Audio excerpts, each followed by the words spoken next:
The heroes are standing in front of us, and in the girl's head, there were thoughts that she immediately recognized him.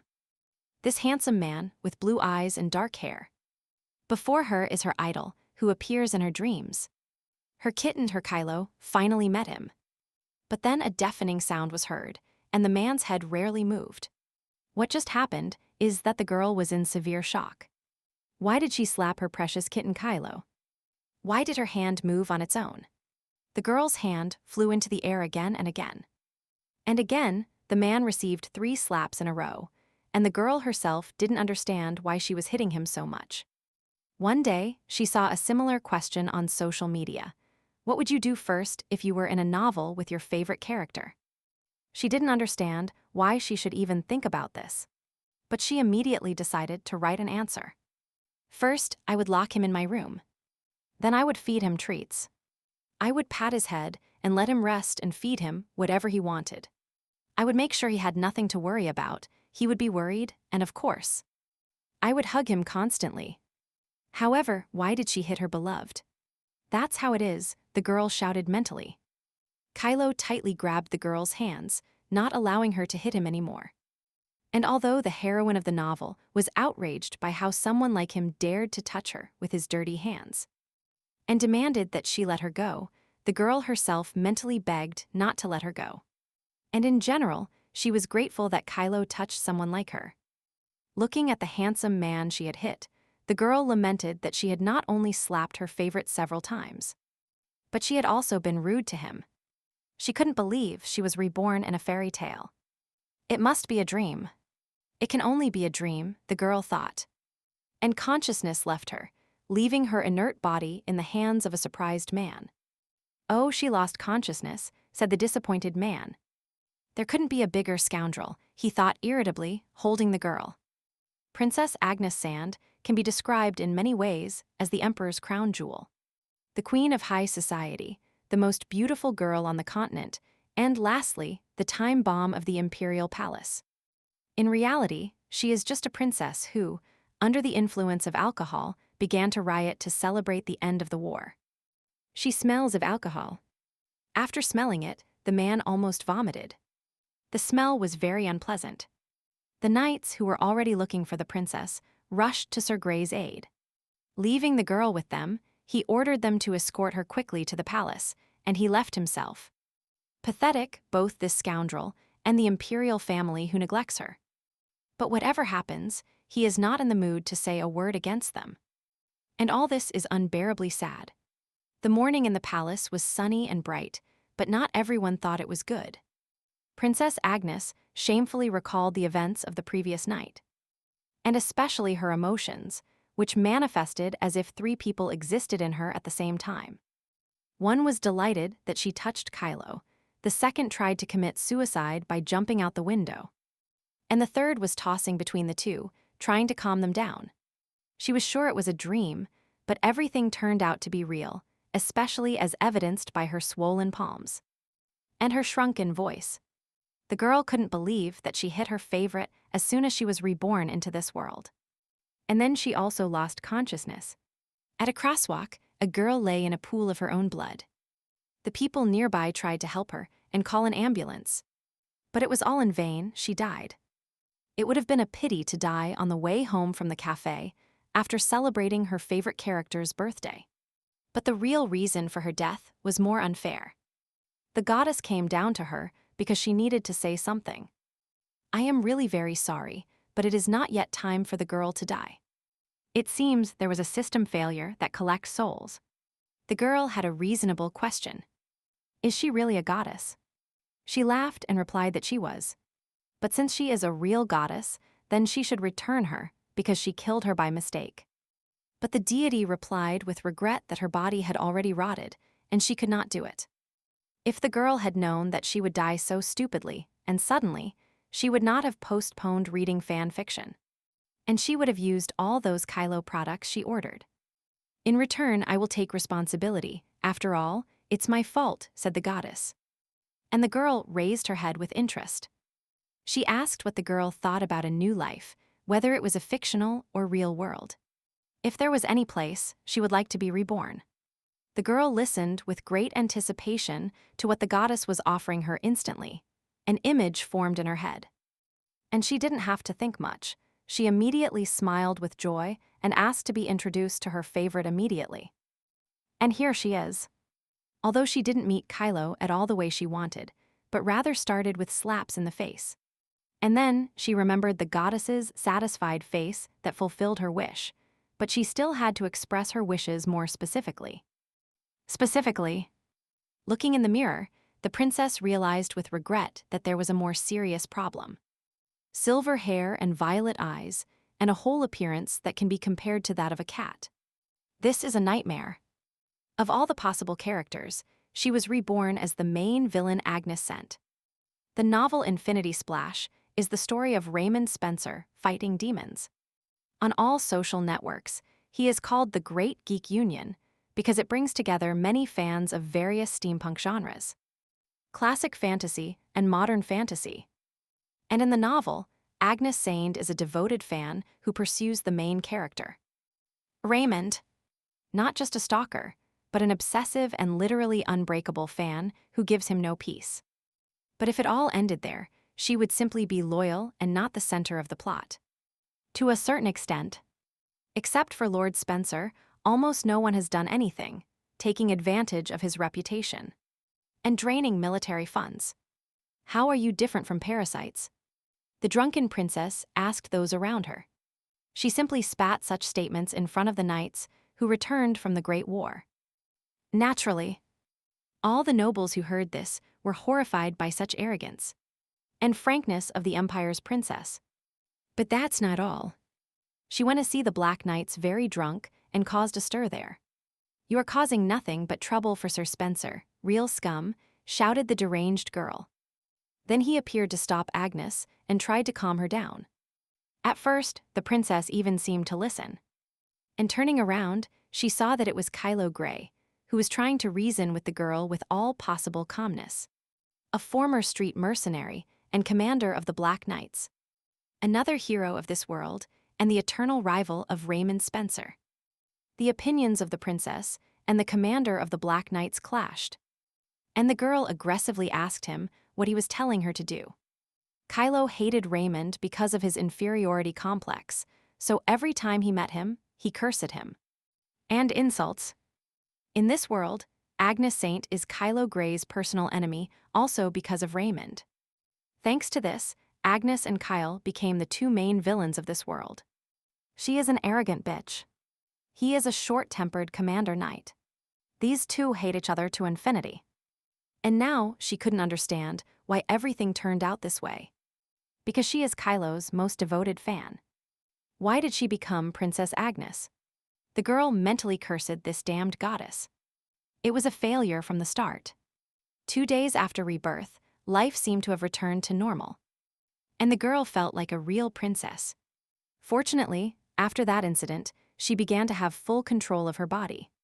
The maids helped the princess get ready and wash up in the morning, while at the same time worrying that the lady had a headache. At first glance, everything went well, but the supposed goddess said that this was her first rebirth. And gradually, the heroine's memories would return to her. And just as she said, her mind is now filled with vivid memories of Agnes Saint's life. Although they are full of useless things, like the princess calling Kylo arrogant. Annoying and vulgar, but this does not mean that she will give up.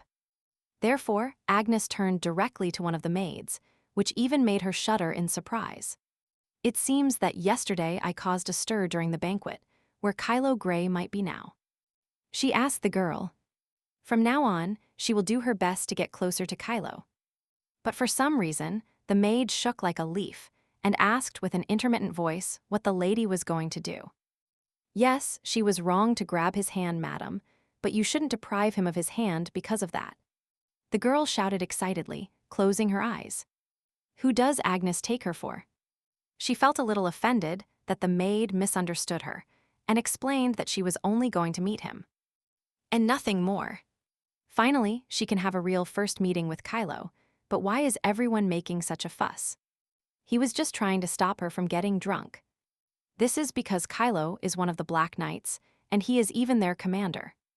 There are 4 more important knightly orders in the empire, all great in their own way. The elite among the elites are the White Knights. They have outstanding skills and status. The status of the Blue Knights is not particularly high, but they are good because they are considered outstanding swordsmen. The Order of the Red Knights is entirely composed of magnificent mages. But the Black Knights are a bunch of troublemakers, that is, bandits. Unpredictable thugs with exceptional skills, known as attack dogs. They are at the forefront and attack indiscriminately. Very bad reputation, but it suits them. They are known for incidents of theft, attacks, threats, and willful behavior. This is what the girl thought on the way to Kylo. Due to the reputation of the Order of the Black Knights, their commander, Kylo, has always been an outcast and a loner. Coincidentally, this image resonated with her own loneliness during her school years. And that's how she fell in love with Kylo. Therefore, she tried with all her might to popularize her beloved, but he was such an unpleasant hero that all her efforts were in vain. And then, the day the first part of the story ended, an incident occurred that changed a lot. The great Emperor Alexander Saint was dissatisfied with the current situation. They had won the war. However, demons began to attack in civilian areas. Immediately after the Great War against the demons, divisions began to appear in the civilian areas. And when this question was directed to the high priest, only then did the temple reveal the whole truth. To solve the problem, it is necessary to eliminate the source of the failures, and it is located at the top of a snowy mountain known as the end of the world. There are only a few people in the world capable of doing this, the 2 strongest men in the Empire, Raymond Spencer, with exceptional intelligence and strength, and Kylo Grey, with experience and fighting strength. An excellent tactician and strategist. This means that one of them had to sacrifice himself, and the one who nominated himself for the main character's place was none other than Kylo. When reading this plot twist for the first time, she was horrified why he did this. The only reason Kylo, who despised Raymond so much, nominated himself was because he realized. Upon returning to the capital after the Great War of all orders, only the name of the commander of the White Knights was heard in the air. Raymond. The crowd looked at Spencer with amazement, while he didn't even seem to pay attention to them. He was called the only hero of the Empire, the hope of the Empire's future. And Kylo realized that the hero loved by the people should not die. And no matter how hard he fought, he could never surpass Raymond and become a hero in the eyes of these people. This is how Kylo left a letter with the single sentence, "A hero must not die," and headed for the origin of the rift. Having risked his life once for the sake of peace in the Empire, he did it again. And only after death did he become a hero. This was the first time the demon was overestimated, and this was the end of Kylo's role in the novel. Since the author of the original story showed Kylo's appearance on all social networks, and the biggest fan of Kylo Grey in the real world went crazy over how handsome he was. Just like other fans, this is how Kylo instantly became a popular character, and a themed cafe was even opened in honor of his birthday. But what's the use if he is dead? And besides, she died on her way back from the same cafe on his birthday. In any case, from now on everything will change, and Agnes resolutely grabbed the doorknob. Kylo's future will change. And she, for her part, will try by all possible means. Wait for me, Kylo. I will cover your path in life with flowers. The girl entered the room with these thoughts. The door to the room opened like a bright portal to a better world. But what she saw there made her stop in surprise and open her mouth wide.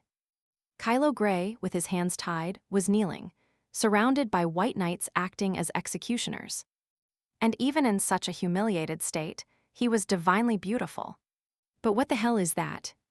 And when the princess asked in a stuttering voice what kind of situation this was, one of the knights cheerfully reported that the Lord Chamberlain had ordered preparations for the princess's visit. And he proudly added that they stopped the commander so that he could not escape or hide. Release Sir Grey immediately, the girl shouted with all her might, and the knights immediately rushed to obey her order.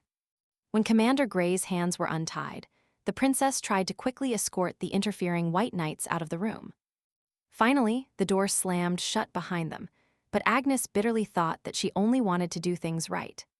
So why was everything going against her? Enough, Kylo's voice sounded from behind, and the princess turned around in surprise. Kilo Gray, kneeling, said that he would accept the punishment for his insolence in daring to touch the princess. The man's gaze was a little distant, but he spoke very seriously. Agnes didn't understand how she could cut something so precious, and said in a low voice that she had no intention of doing so. In that case, if it's not my hand, I should offer my neck, Kylo continued, and the girl was even more horrified. Seeing that the princess was also not interested in this, the commander of the Black Knights asked her if she would be satisfied if he took off his knight uniform. At that moment, Agnes was very surprised how he would take off his knight uniform. Her imagination immediately pictured Kylo right in front of her, taking off his shirt and exposing his beautiful torso. "Can you take it off right now?" the girl asked in a lustful voice, seeing only a naked Kylo in front of her. Kneeling in front of the princess, the man clearly did not understand why she was looking at him so strangely and asking her in such a strange way. Agnes couldn't get rid of her unexpected, but so pleasant visions, and kept asking if she would definitely film everything, putting the commander into an even greater stupor. Finally, he realized that she had misunderstood, and Kylo explained that he intended to leave the order, of which Agnes was ashamed and blushed. Ashamed of her reaction, she will now be considered not only a troublemaker, but also a pervert. And she suggested simply forgetting what happened yesterday, greatly surprising the man, who thought she was just joking. Agnes wants to tell him many things, but at the moment, she is too embarrassed by her thoughts. And in such a situation, it is better to leave. And she rushed to grab the doorknob. The girl who slapped him yesterday is favorable today. He will definitely think she is crazy. Moreover, Kylo is a gentle kitten who now looked at her with incomprehension. Upon leaving the room, she thought it was important to take her time and approach him slowly. She was satisfied with her plan, and a mysterious smile lit up her face. So she will practice the perfect performance for a while and, step by step, get closer to him. When the princess left the room, the commander of the Black Knights barely got up from the floor. Stretching his stiff knees and rubbing his hands, numb from the ropes, he wondered why the princess had come. He was sure that she wanted to kick him out of the order. In Kylo's imagination, the princess was definitely not going to stop at a wrist. But he did nothing to her. The man studied only one question: what was she doing at that moment, and yet? He did not expect such a reaction to words spoken without hidden meaning.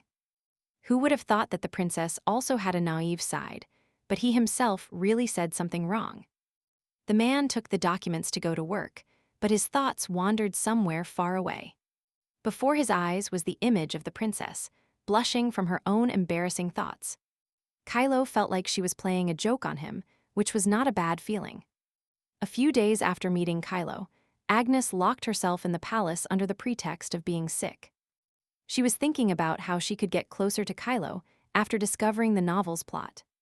After the incident with a rude statement at the ball, her reputation fell to the lowest level.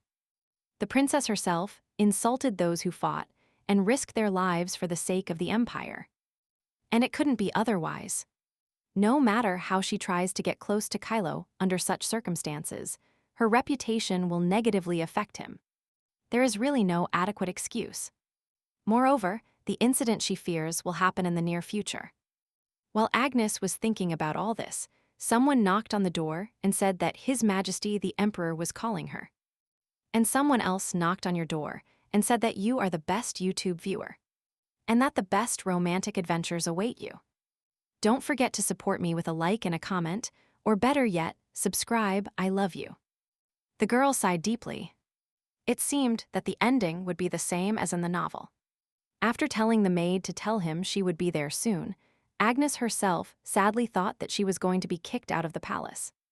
The Emperor's palace was huge and shone with its infinite grandeur. The Zane imperial family, which rules this empire, has developed a magical weapon, one of a kind, which allows you to fight demons. It brought peace to this continent, and at the same time has enormous power. And Emperor Alexander Saint is the most powerful man in the empire. And now Agnes appeared right in front of him, greeting His Majesty with respect. The emperor's eyes were the same color as his daughter's, and the man stared at her for a long time. His beloved daughter, how difficult and painful it is for her now, the emperor lamented mentally. Like a very caring father, but out loud, he only strictly declared that she had come. He himself understands that he cannot cover his child forever, but he can do nothing. When Alexander looks at her, who in every way reminds him of his late wife, his heart melts. She completely stopped obeying him, even when he scolded her, which confused him. Agnes, who observed the entire thought process of her father, thought in turn that it must also be difficult for him. Therefore, for the sake of Agnes, whose reputation broke the gates of hell, the emperor came up with a way. As she knows, there is more and more talk about her in social circles, and he has no choice but to send her out of the capital until her reputation recovers.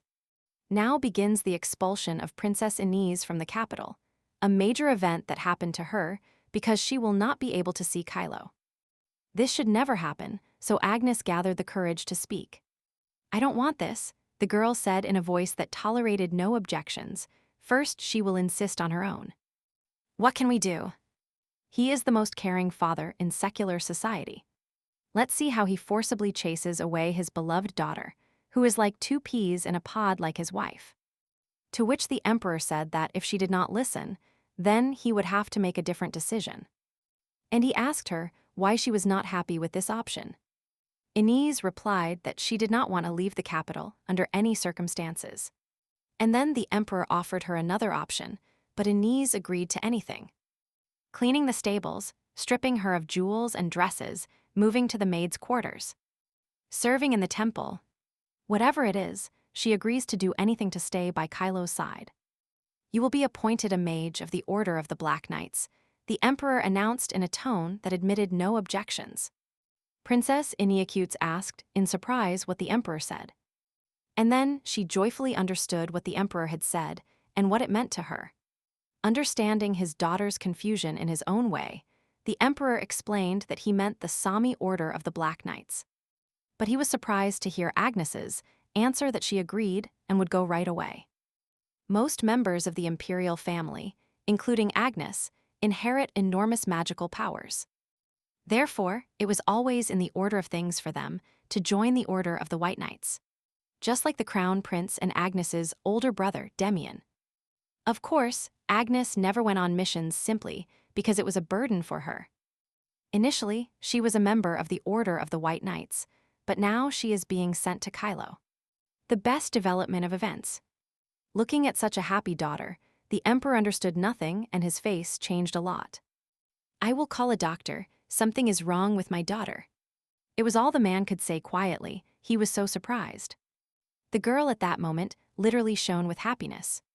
She couldn't believe she had an excuse to see her favorite every day. By evening, the news of Princess Iniakutes' punishment had spread throughout the palace. And even beyond. Some people thought that His Majesty had gone too far this time. It had never happened that a member of the imperial family of the Order of the Black Knights, someone justified the young princess, even despite her complex character. Others, on the contrary, in the face of His Highness's immoral behavior, considered His Majesty's decision acceptable. It was like retribution for all the trouble created not only for the nobles, but also for His Highness, the Crown Prince. This news was the most discussed at the next noble ball, especially since the princess was not here, since she was temporarily forbidden from appearing at balls. Of course, the men were not as talkative as the ladies, and some believed that they should not say what they wanted now. One of them was a member of the Order of the White Knights, Sirius Melville, who sincerely condemned the desire of people to talk about others. His interlocutor, a member of the Order of the White Knights, Hugo Rodian. On the contrary, the nobles are right. Moreover, they have been discussing others for several days. Sirius couldn't listen anymore. He believed that they did not respect the lady at all. Taking care of his retirement companion, Hugo is worried about the girl. Sirius pretends to be a knight. In reality, he is just a perverted madman. At that moment, the deputy commander of the White Knights, Diana Rennox, approached him and asked him where Sirius was, because he had just been here.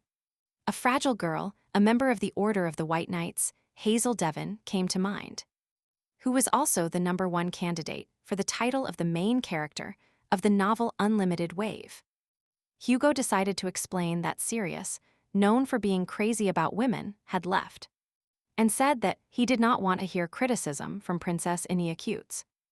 Diana, who is a childhood friend of Crown Prince Damien, even understood him to some extent.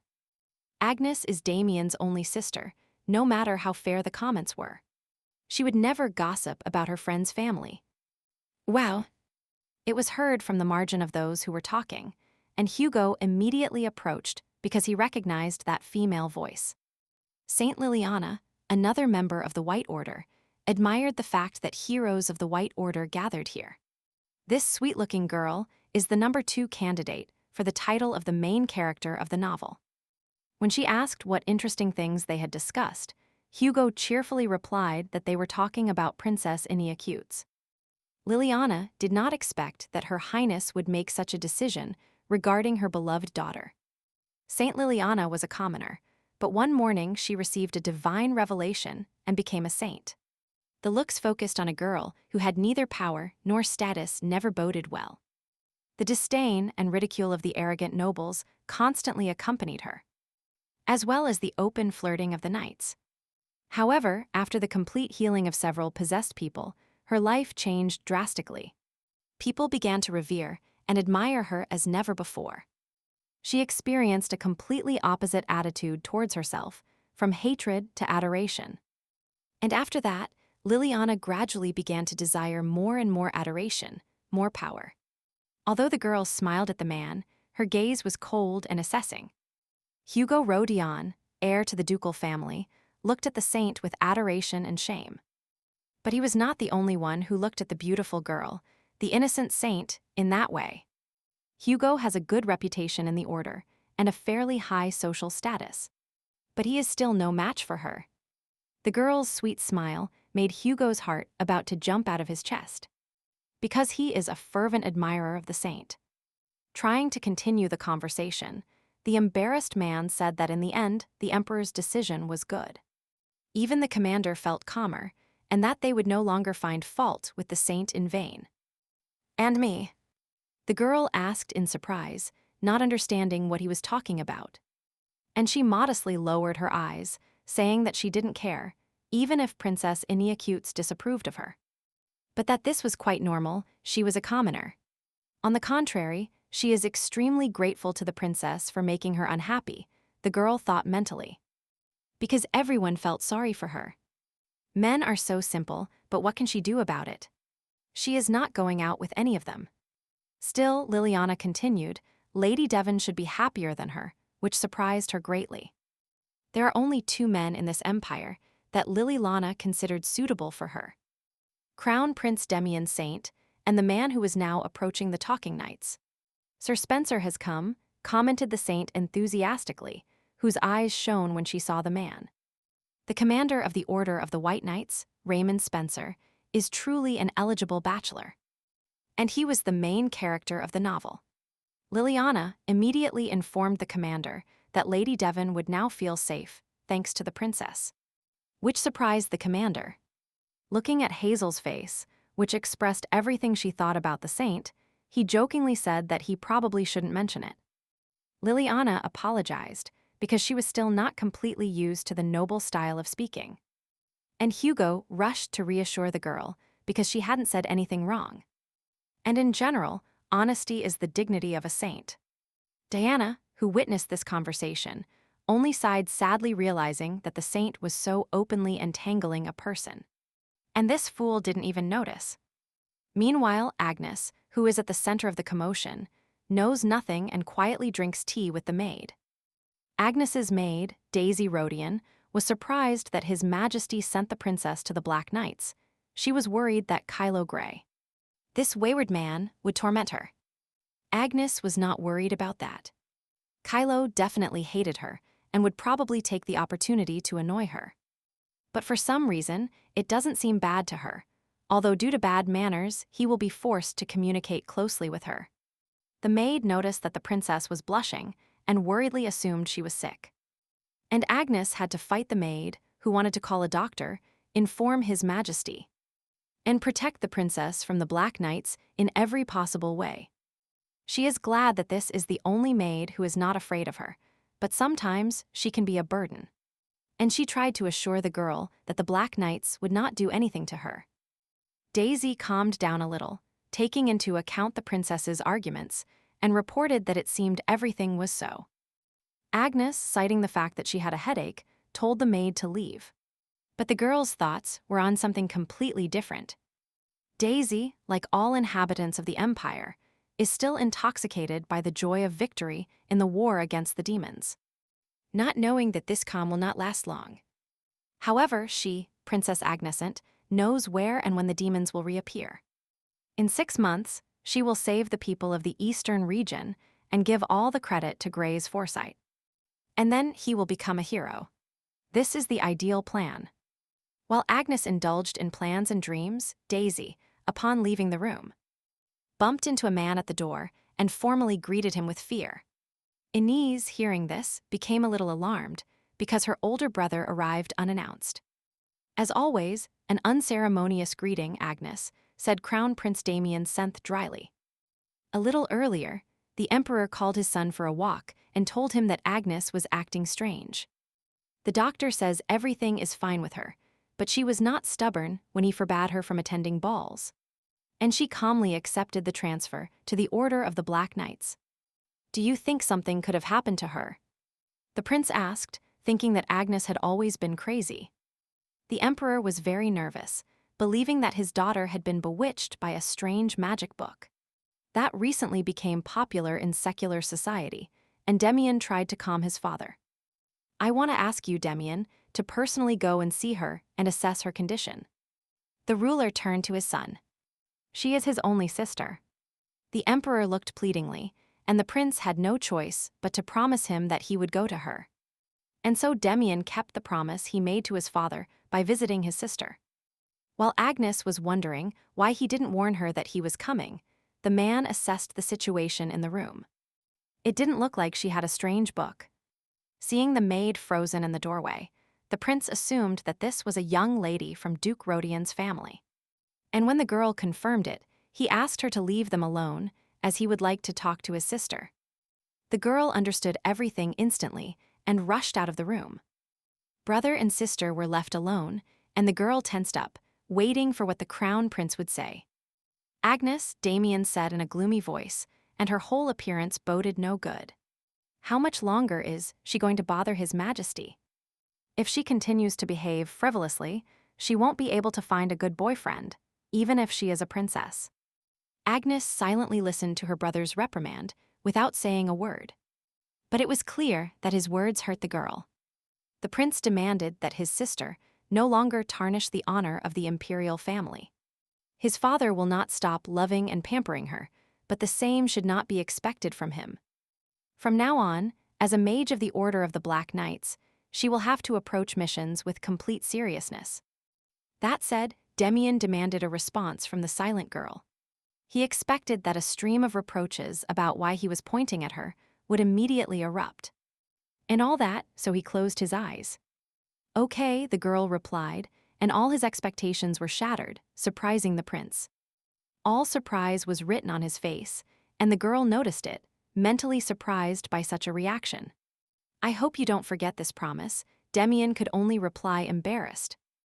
And he rushed out of his sister's room, quickly closing the door behind him. She is happy to now have a family that she didn't have in her previous life, but the relationship between brother and sister leaves much to be desired. He is friendly with others, while with his sister he is irritable. Of course, Agnes did a lot to deserve such treatment. She pursues a handsome knight without regard for her reputation. She does not fulfill her duties, disappears at balls, gets drunk, and commits atrocities. But still, to say that she won't be able to find a good boyfriend for her, what's the point? An advanced era where airships fly in the sky and golems cultivate fields. How can he be so old-fashioned? Boundless Splash is a world where authentic fantasy combines with steampunk. She immediately wanted to catch up with the prince and say something, but maybe she would refrain. Because tomorrow, she will finally be officially transferred to the Order of the Black Knights. And then the long-awaited day came. The maids helped the princess get dressed. And get ready. Looking in the mirror, the girl thought that this uniform suited her better than the uniform of the White Knights. And it turns out she had a couple of outfits with Kylo. Looking at the quite cheerful princess, the maids wondered whether to say that this uniform suits her well. But they decided not to risk it, fearing that the princess would accuse them of putting her on the same level as the Black Knights. And maybe even hit her once. "What do you think?" "I look good," Agnes asked, looking up from her reflection in the mirror, taking the girls by surprise. But she immediately corrected herself by saying that absolutely everything suited her, that she didn't even need to ask about it. Which led the maids to an even greater dead end with her behavior. And when the girls timidly asked her if she was definitely not against transferring to another order, Agnes replied that she couldn't always do what she wanted, and that she would show the nobility that a member of the imperial family should have. The maids couldn't believe what they were hearing. It was really their princess speaking like that. In the end, Agnes released the maids, and it was time to go to the Order of the Black Knights.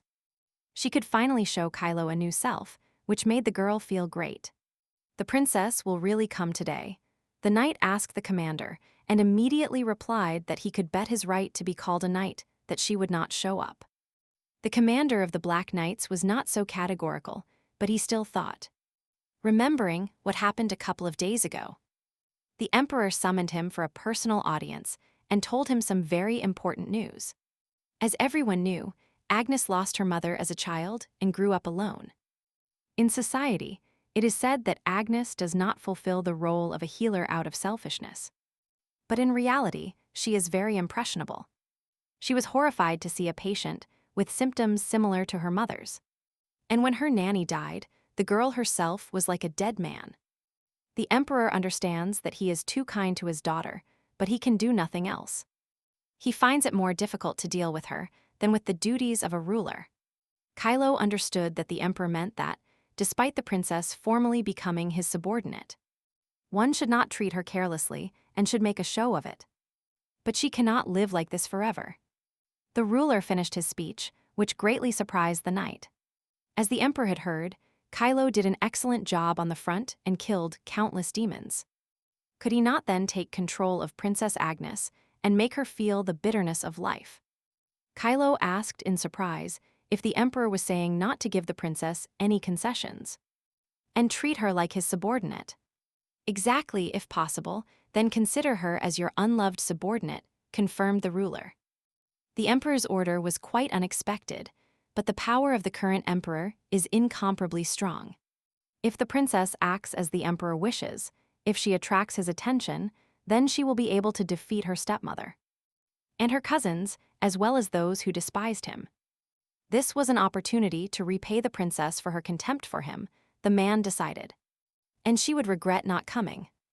Princess Agnes Zane has arrived, they announced at the door, and both knights looked in that direction in surprise. The princess was allowed to enter, which she immediately did with a sinking heart. The girl did not behave arrogantly, as usual, but stopped respectfully not far from the commander. Looking at Princess Agnes, Kylo Grey couldn't believe that she had actually come. It seemed that he did not fully understand the situation. Kylo immediately clarified that the emperor had ordered him never to give her any special treatment, as long as she wore the uniform of the Order of the Black Knights. So, since she came here dressed in uniform herself, may he assume that she is already ready to humiliate herself before him. By his tone, by his phrasing of the question, Agnes even became a little nervous. And a tremor ran through the girl's body. Lowering her head, the girl expressed the hope that he would forget her previous bad manners and take her with him without sharing her with other members of the order. She is trying to win my favor, the man thought smugly. Then, taking the pen, the commander of the Order of the Black Knights, Kylo Grey. He took the pen and signed the document in front of him. This is the appointment order. She is now Dame Agnes Saint, officially a member of the Order of the Black Knights. But something is strange. He is used to people looking at him with contempt because he is an illegitimate son. But Princess Agnes did not look at him with contempt, but like a plague. It was as if she considered him the most harmful insect in the world. As much as she feared that Her Majesty would get rid of her, she was not one to easily give up her pride. But today her behavior is different from usual. What is she thinking? Agnes silently listened to her now commander and did not utter a word in response. The girl even blushed with embarrassment. She really liked the sarcasm in Kylo's voice. How can one be so beautiful? It is possible that coldness looks so harmonious on these neat features. He also has a broad and sexy chest, as befits the strongest man in the world. He even has beautiful handwriting, except in his character. He is perfect in everything. But she also loves his character, as it reminds her of a playful cat. And a little wicked, but very cute. Looking at the unusually quiet girl, Kylo realized that she was definitely plotting something. "Well, Agnes, I will give you your first task," said the commander. And the girl cheered up, imagining her first date with Kylo. The commander said that it was necessary to restore the outer walls of the capital fortress in the A15 region from war damage. However, before the builders start work, the Black Knights will arrive there. And they will check for remaining monsters. She will go there alone, concluded the commander with a sinister smile. Agnes, like the other knight, listened in horror as the commander unleashed on her. That except for dressing up in dresses and looking in the mirror, she didn't know how to do anything. And she wondered how well she would cope with the task, and that the weapon was intended for her small pistol.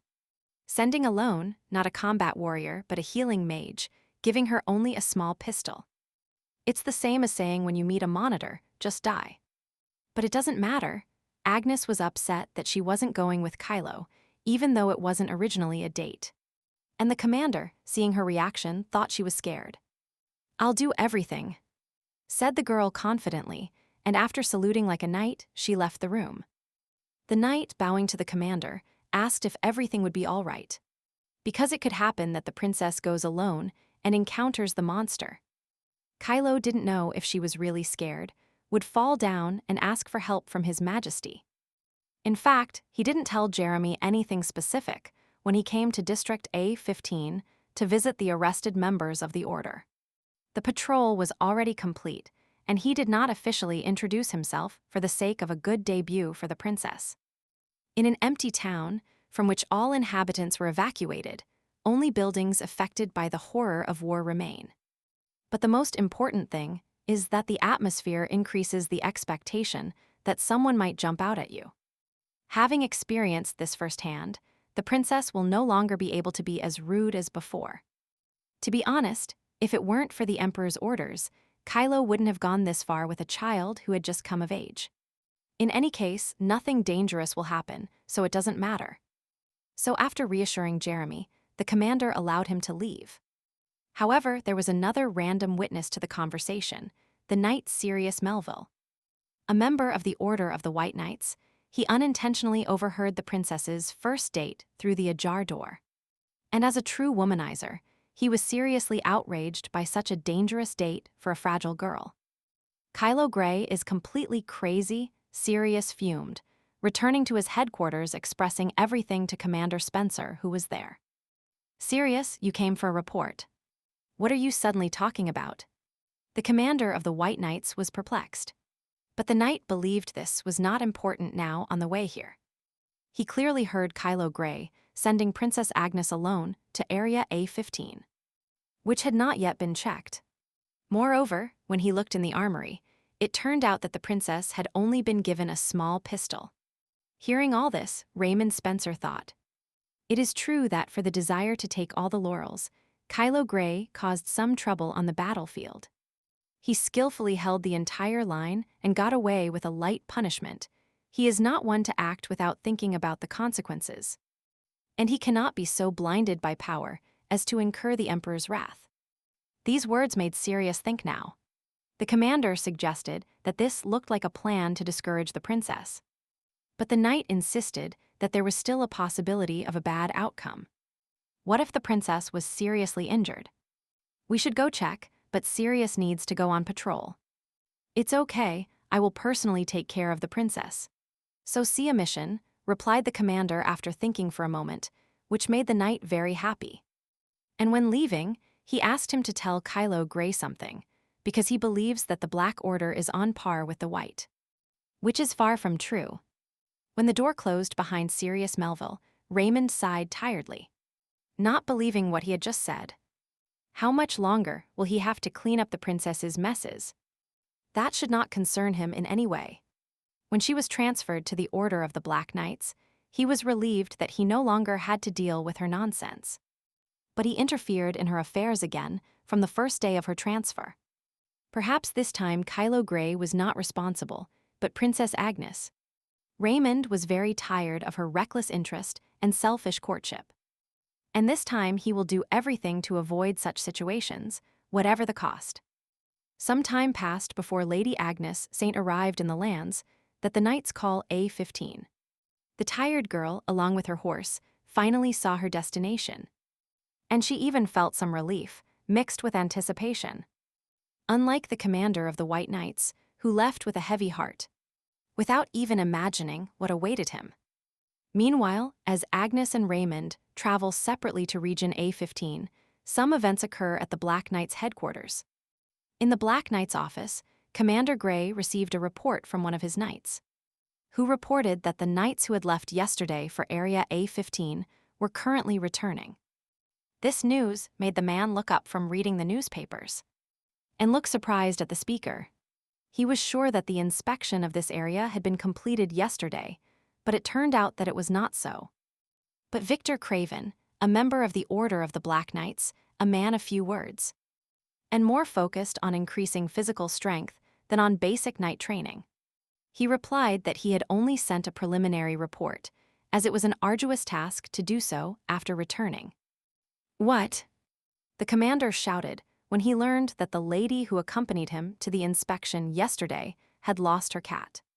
He made such a fuss that they were forced to return early without finishing the inspection of Area A15.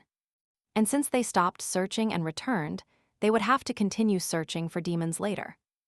At which the commander's eyes widened in horror, and the man nervously jumped from his seat. Damn it! They couldn't be trusted. If the search was not over yet, then the princess was in danger now. Meanwhile, the guards guarding the entrance to District A15 surprisingly asked the princess why she had come here. Agnes was quite surprised by this question. They really didn't know about her arrival. It is obvious that since a member of the Black Order arrived, it is for the purpose of making a round. Judging by the fact that they asked about her arrival, they had already examined everything here. But still, the girl showed them the commander's order. The order confirmed, the guards let the princess pass, but they themselves were surprised, because the area had already been explored. It was to be expected that Kylo would never put her in danger, Agnes thought as she went deeper into the area. Her kitten is a bit rude, sarcastic, has a huge inferiority complex. And he is rude, but he is not a bad cat at all. He must have done his best to scare her. How sweet. Looking around, she realized that it was terrible here.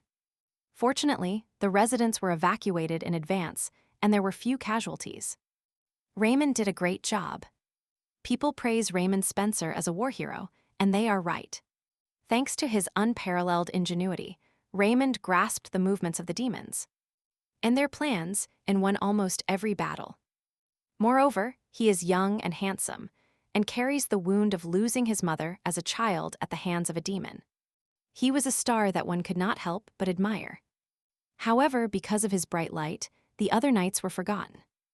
Unlike Raymond, who commanded mainly, Kylo Grey fought personally. But no one appreciates him. When she returned, she should at least pretend to be terrified of this place and admire his bravery.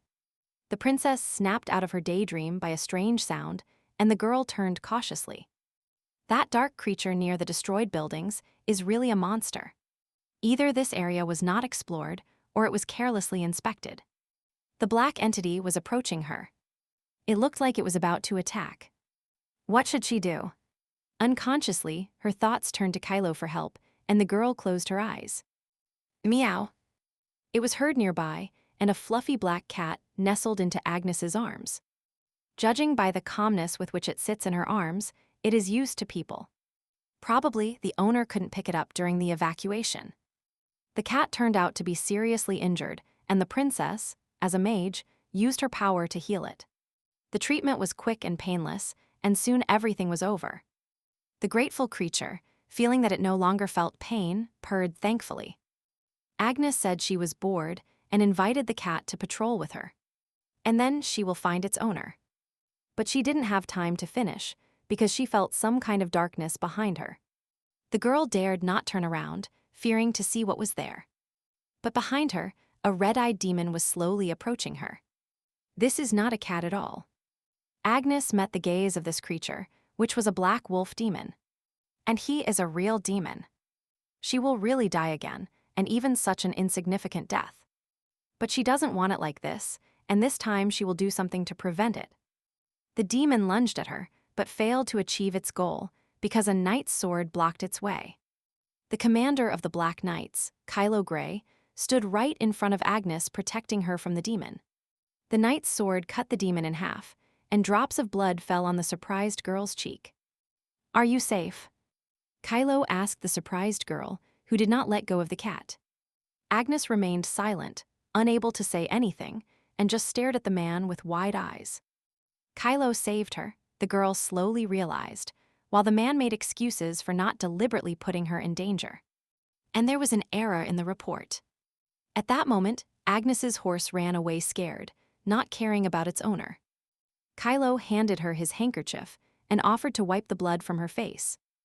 Realizing that it was Kylo who was offering her the handkerchief, Agnes instantly snatched it from his hands and pressed the unexpected gift against her chest, which greatly surprised the commander.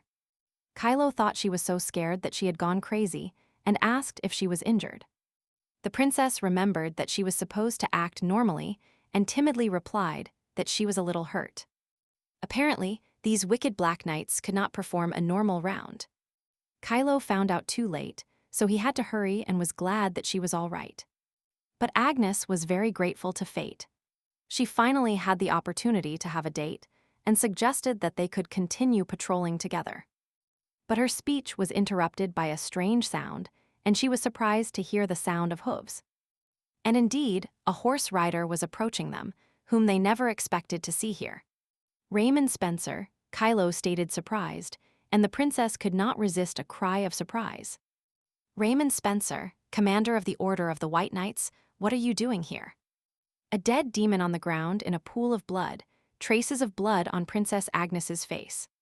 Raymond's sharp eye instantly caught these details, and he formed his own opinion about what happened here. "Are you in trouble again, Kylo Grey?" said the man. Kylo didn't even know what to say, but his look was eloquent. Agnes was surprised by Raymond's reaction, but was even more surprised when he addressed her. "First clean the blood, princess," said Raymond, handing her his handkerchief.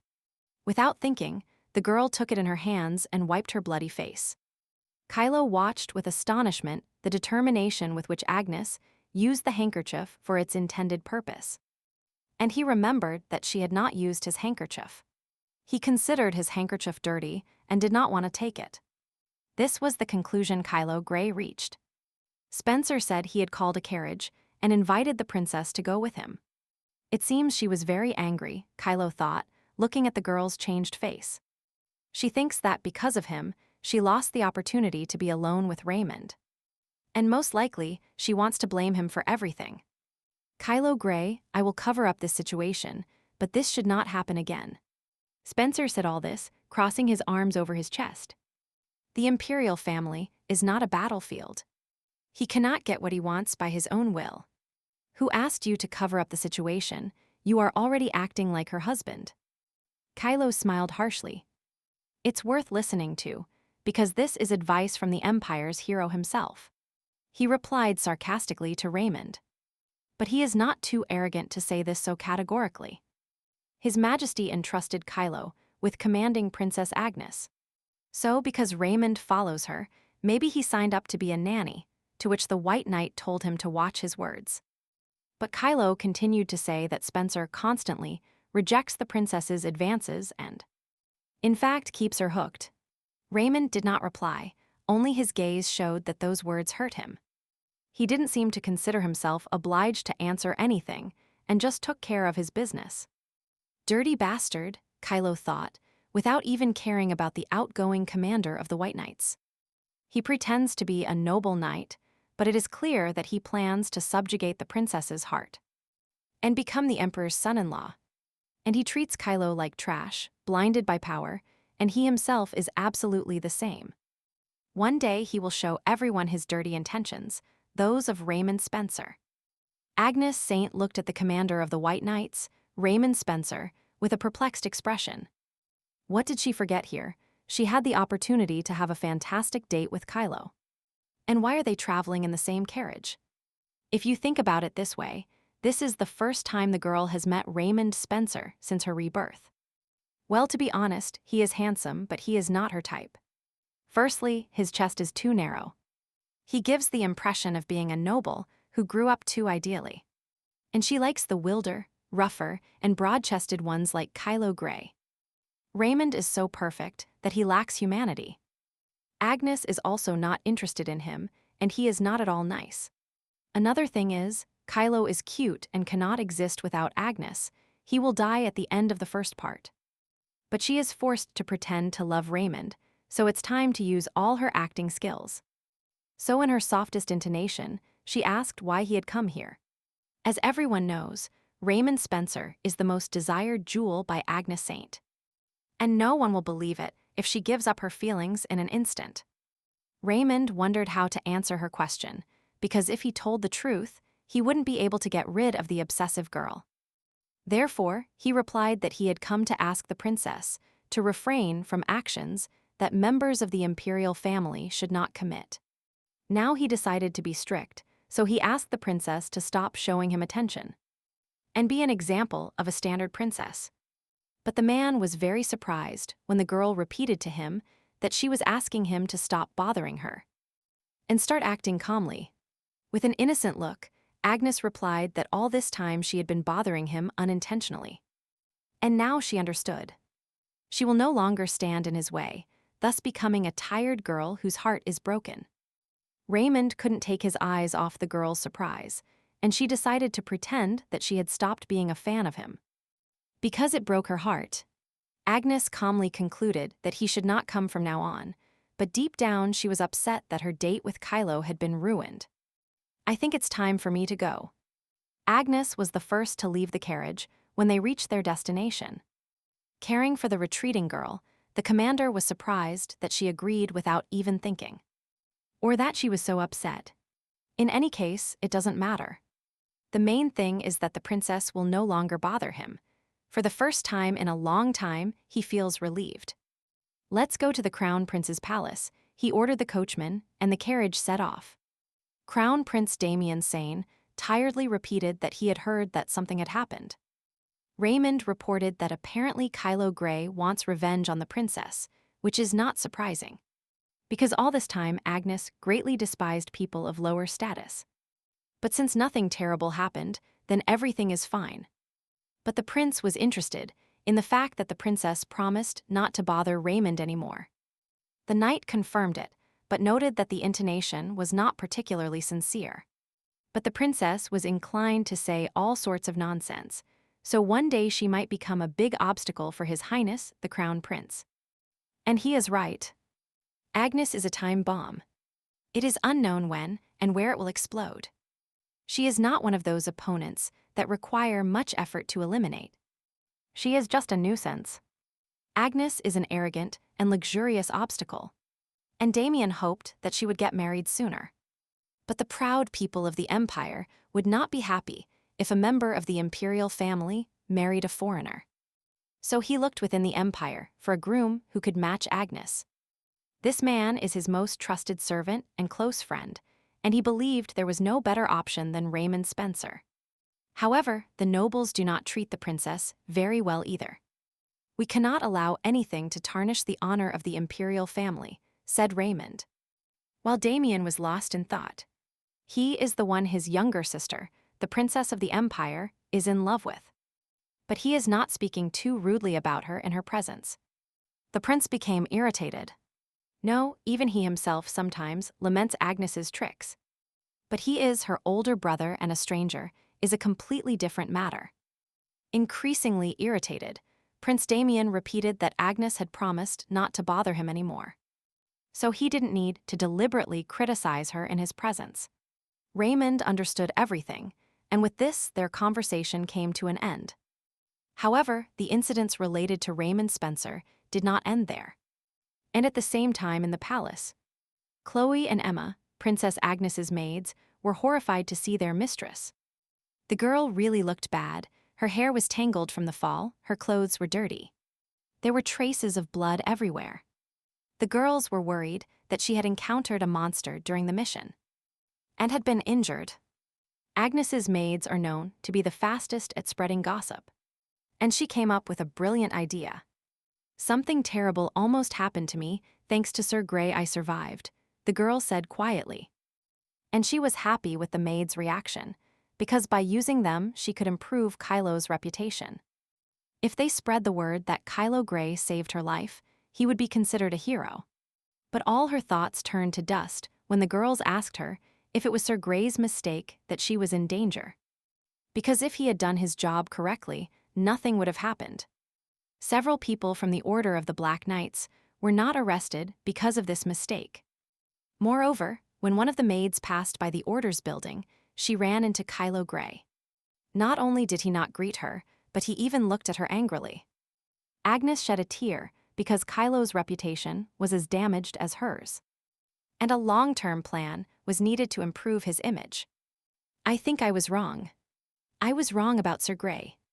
Contrary to expectations, he is committed to his beliefs and really saved me," said the princess as convincingly as possible. And when the girls noticed that she had returned with Sir Spencer, Agnes thought that her plan could still be realized. "Please do not mention Sir Spencer in front of me," said the princess, which horrified the maids. And naturally, the girls immediately wanted to know all the details and began to bombard their mistress with questions.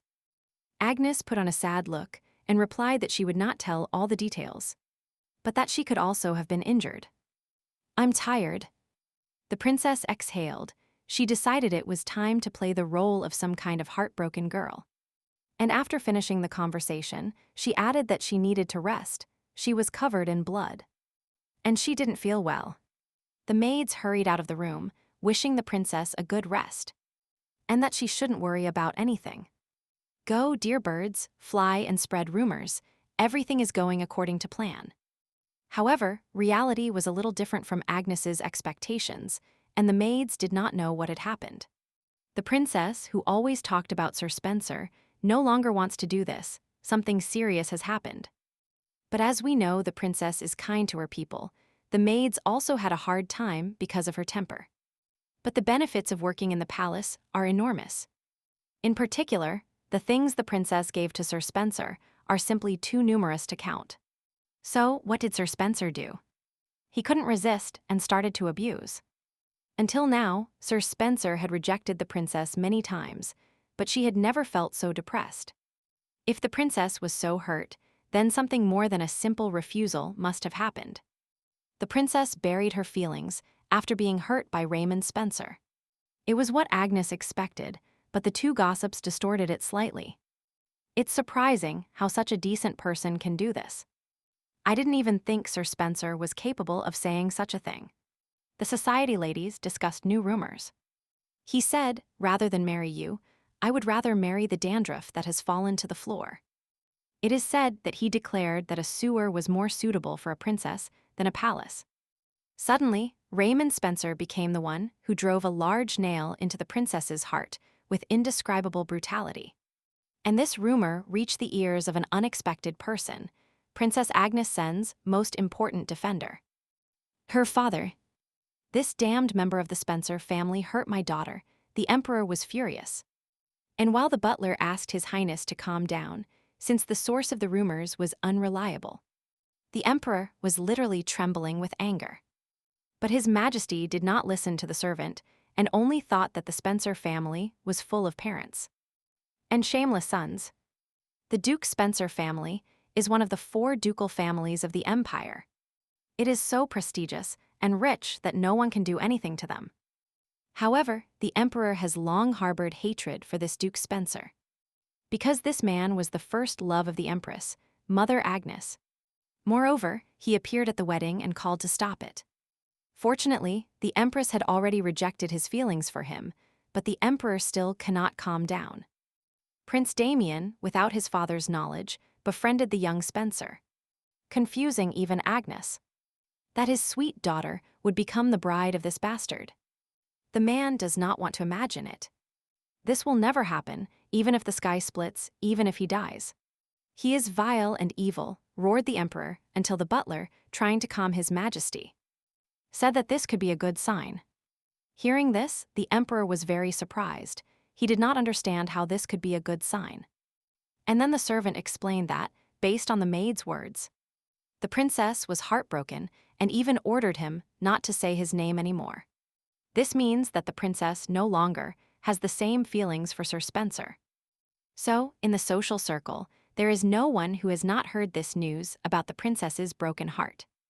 Even those knights who do not go out into the world know it. Kylo Grey was also surprised to learn that this scoundrel had insulted the princess.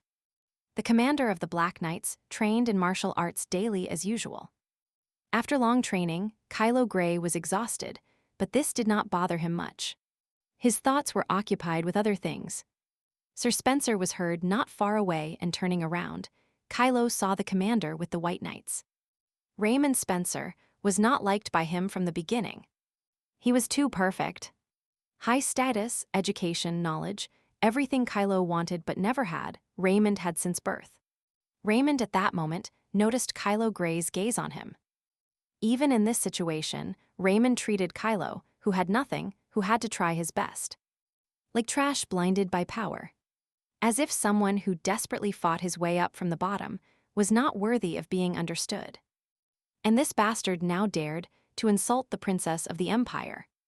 How vile and despicable he is, Kylo thought, looking at his reflection in the sunset window. The commander of the Order of the White Knights, who is committed to protecting members of the imperial family, treats one of them not only as a tool, but also as a person beneath him. But why did the one who always pretended to be noble suddenly take off the mask? He was really angry because something irreparable almost happened, and he took out his anger on the princess. Wait a minute, it turns out the princess was crying because of him, and Kylo realized. He thought he would only be happy if this arrogant person cried. But knowing that his mistake is to blame, he feels an unpleasant pressure in his chest. And he wouldn't want the emperor to fire him for this, so he should offer a formal apology. But there is a big problem, Kylo Grey. He doesn't know how to communicate with girls. His constant reaction when meeting girls is a stony face and a complete lack of decorum. Moreover, he is usually covered in blood, which scares girls quite a bit. He, a man of low status, except for those moments when he wears the Order's uniform. He will not be able to approach the princess of his own accord. Kylo was painfully thinking about what he should do in such a situation. What should he do? At that moment, the thoughts of the commander of the Black Knights were interrupted by a strange sound. The door to the room slowly opened, surprising the man as he expected no one. But the man was even more surprised when he saw exactly who was looking at him. It was Lady Agnes Saint herself, about whom all the commander's thoughts revolved. Agnes, that is, Your Highness, said Kylo, surprised, thus surprising the girl. Because normally, he calls her Lady Saint. It was because she put the cloak over the Black Knight's uniform that the maids made a big fuss about putting the cloak on her, because they were afraid she would catch a cold. But while the princess was thinking, Kylo Grey apologized with all possible respect for the fact that, because of his carelessness, he had put her in danger. And he promised that this would never happen again in the future, which incredibly surprised the girl. She didn't come to hear this. But since Kylo said it, she should play along. And she replied that if this happened again, he would be severely punished. In the girl's mind, it was something like life imprisonment in her arms. By the way, Agnes was interested in knowing what happened to the area where the tracking had not been completed. And when the commander replied that the responsible person Victor Craven had completed it, Agnes became incredibly happy and asked when the next task would be. But her enthusiasm faded when the answer was that there would be no tasks for a while. So she needed to participate in training. By the way, they never had the chance to introduce her to other knights. In the novel, the members of the Order of the Black Knights are not described in detail. It's interesting what they are like. Leading Agnes to the Black Knight's headquarters, Commander Gray introduced her as a new member of the Order. Now she will work with them as a Black Order Knight. After the greeting, the princess said that they could address her as a knight while she wore her uniform. "Nice to meet you, I am Victor Craven." The bald knight introduced himself, waving his hand slightly. "My name is Ana Monteros." The fragile knight introduced herself timidly. And these will be all the Black Knights Agnes would meet while in the Order of the Black Knights. Confused, she asked if they really only had 2 people in the Order, and received the answer that of course not. One robbed a bank during the war, another tried to take the opportunity to kill his enemy. The third wanted to create a magic instrument from the corpse of a demon, etc. Most are now in prison, the rest are on missions and are present here in a number of 2 people. There are 6 in total. "Well, organize your own training," said Kylo, and turned around preparing to leave, which greatly surprised the girl. She thought that after her appearance in the Order, she would be with him every day. But nothing she planned came true. Someone barely touched Agnes's shoulder, who was lost in thought. Like a cat with a soft paw. The girl turned around surprised and saw that it was Ana Monteros. And in her hands was the same cat she had saved in the area she was inspecting. Ana said something in a very low voice, so low that Agnes couldn't understand anything. And then she asked a little louder what she was saying, which scared the girl so much that she hid behind the chair. People who turn into zombies due to monsters or demons have black bodies and red eyes. Because of this, people with black hair and red eyes were often attacked after the demons appeared, which seems to be the reason why she is so shy. But finally, Agnes realized that the cat named Coco was grateful for the rescue. And she replied that she was very glad that her colleague's pet was fine. The princess was happy to have been able to win over Anna, especially since she was very shy. Victor also noticed that it was good that she found her, but Agnes felt some kind of discomfort. All this time, something was bothering her invisibly, something that was in the same room. There was a kind of brutal weapon, very menacing looking against the wall. A huge sledgehammer, and a kind of mix of pistol and saw, whose weapon is this? Easily lifting the sledgehammer with one hand, Victor indicated that it was his weapon. Impressed, Agnes asked to put the weapon aside for the duration of the conversation, and asked what kind of weapon was nearby. Anna immediately ran to the second weapon, and with a completely crazy look, invited the princess to take a look and show her how it worked. But Agnes did not share her enthusiasm and immediately abandoned the demonstration. It has 5 overlapping blades and also sprays the poison of monsters. So it can crush even a monster's bone in a second, said Anna with completely crazy eyes. Realizing that Anna suddenly started speaking very clearly, Agnes felt fear of the Black Knights for the first time, and asked how she could also get such weapons. Anna replied that the master of the Imperial Weapons Factory could create it for the princess, and she offered to go there together. The source of the development of magical engineering in the Empire is the purple magic stone planted in the Empire's lands. The first emperor combined his special magic with a mineral that everyone thought was an ordinary stone, and created a magic stone. And this stone, with the help of a ray of light awakened by the first emperor, sealed all the demons underground. Thousands of years passed, and as soon as the demons began to reappear on the surface, the inhabitants of the Empire began to create weapons from magic stones. Do you think that someday a member of the imperial family will be born who can harness the power of the first emperor? The armory master, trembling with fear, asked why the princess had come.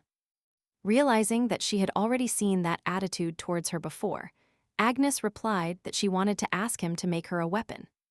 The master replied that to create an effective weapon from a magic stone with a suitable wavelength, you must select one of the stones and pick it up. Anna added that when she takes the desired stone, her palm will heat up. The girl thought with a smile that the method was like in a book about a wizard boy. But now it's better for her to keep quiet and choose the right stone. Agnes touched many stones, but none were even slightly warm. The master, like Anna, waited patiently behind the impatient princess. After a while, the master began to think, clearly thinking about something in his head. And he brought a small chest, inviting the princess to try this stone. A special magic stone used to create weapons for His Majesty's personal guard. But weapons created from a magic stone should not harm people. Agnes pointed out, unless they were appropriate for His Majesty's personal protection. That was how it was before. But now they have started creating combined weapons that can be used against monsters and people. But the girl was interested in the possibility that other countries might copy this technology. The master replied that this was absolutely impossible if the weapon was disarmed. Then, due to the binding spell, it would be completely destroyed. At the same time, the man thought that Her Highness, Princess Agnes, was not what he imagined. He thought she was a childish and cruel scoundrel. She seems to care deeply about the empire, but you can't really understand what a person is exactly like until you meet them in person. Agnes slowly extended her hand towards the shining magic stone glowing in the chest. But as soon as he touched the skin, she immediately withdrew her hand, and the master noticed that the wavelength correspondence was very good. She should only feel the heat, but not get burned. After carefully examining her hand, the girl really found no trace of a burn. And the question of what form she wanted the weapon in took her by surprise. And Princess Agnes Saint thought deeply about what kind of weapon would suit her. As she is in a world that combines magic and steampunk, a staff and a pistol would be a great option. And now, after a short time, she happily held her personal weapon in her hands. Testing it out. The weapon is in the form of a staff. She was worried if they could accurately replicate her wishes, but it looks very good. And it is also light. And when a new task arises, she can easily complete it and show excellent results. In truth, during all this time, Kylo didn't even stick his nose in, let alone entrust her with a task. Anna and Victor were completely free, but Kylo was very busy with something. Anna, like Victor, would not object to testing her weapon at this moment and cutting the monsters to pieces. But her crazy look of anticipation forced Agnes to discard any option of involving them in tasks. In any case, there are no tasks now, and people avoid her. She is free, but very bored. After saying goodbye to her companions, the princess headed to her chambers, but on the way, something caught her attention. Out of habit, she walked through the part of the garden reserved exclusively for the White Knights. And she noticed 4 people there. She kept thinking about what she should do. And here she is.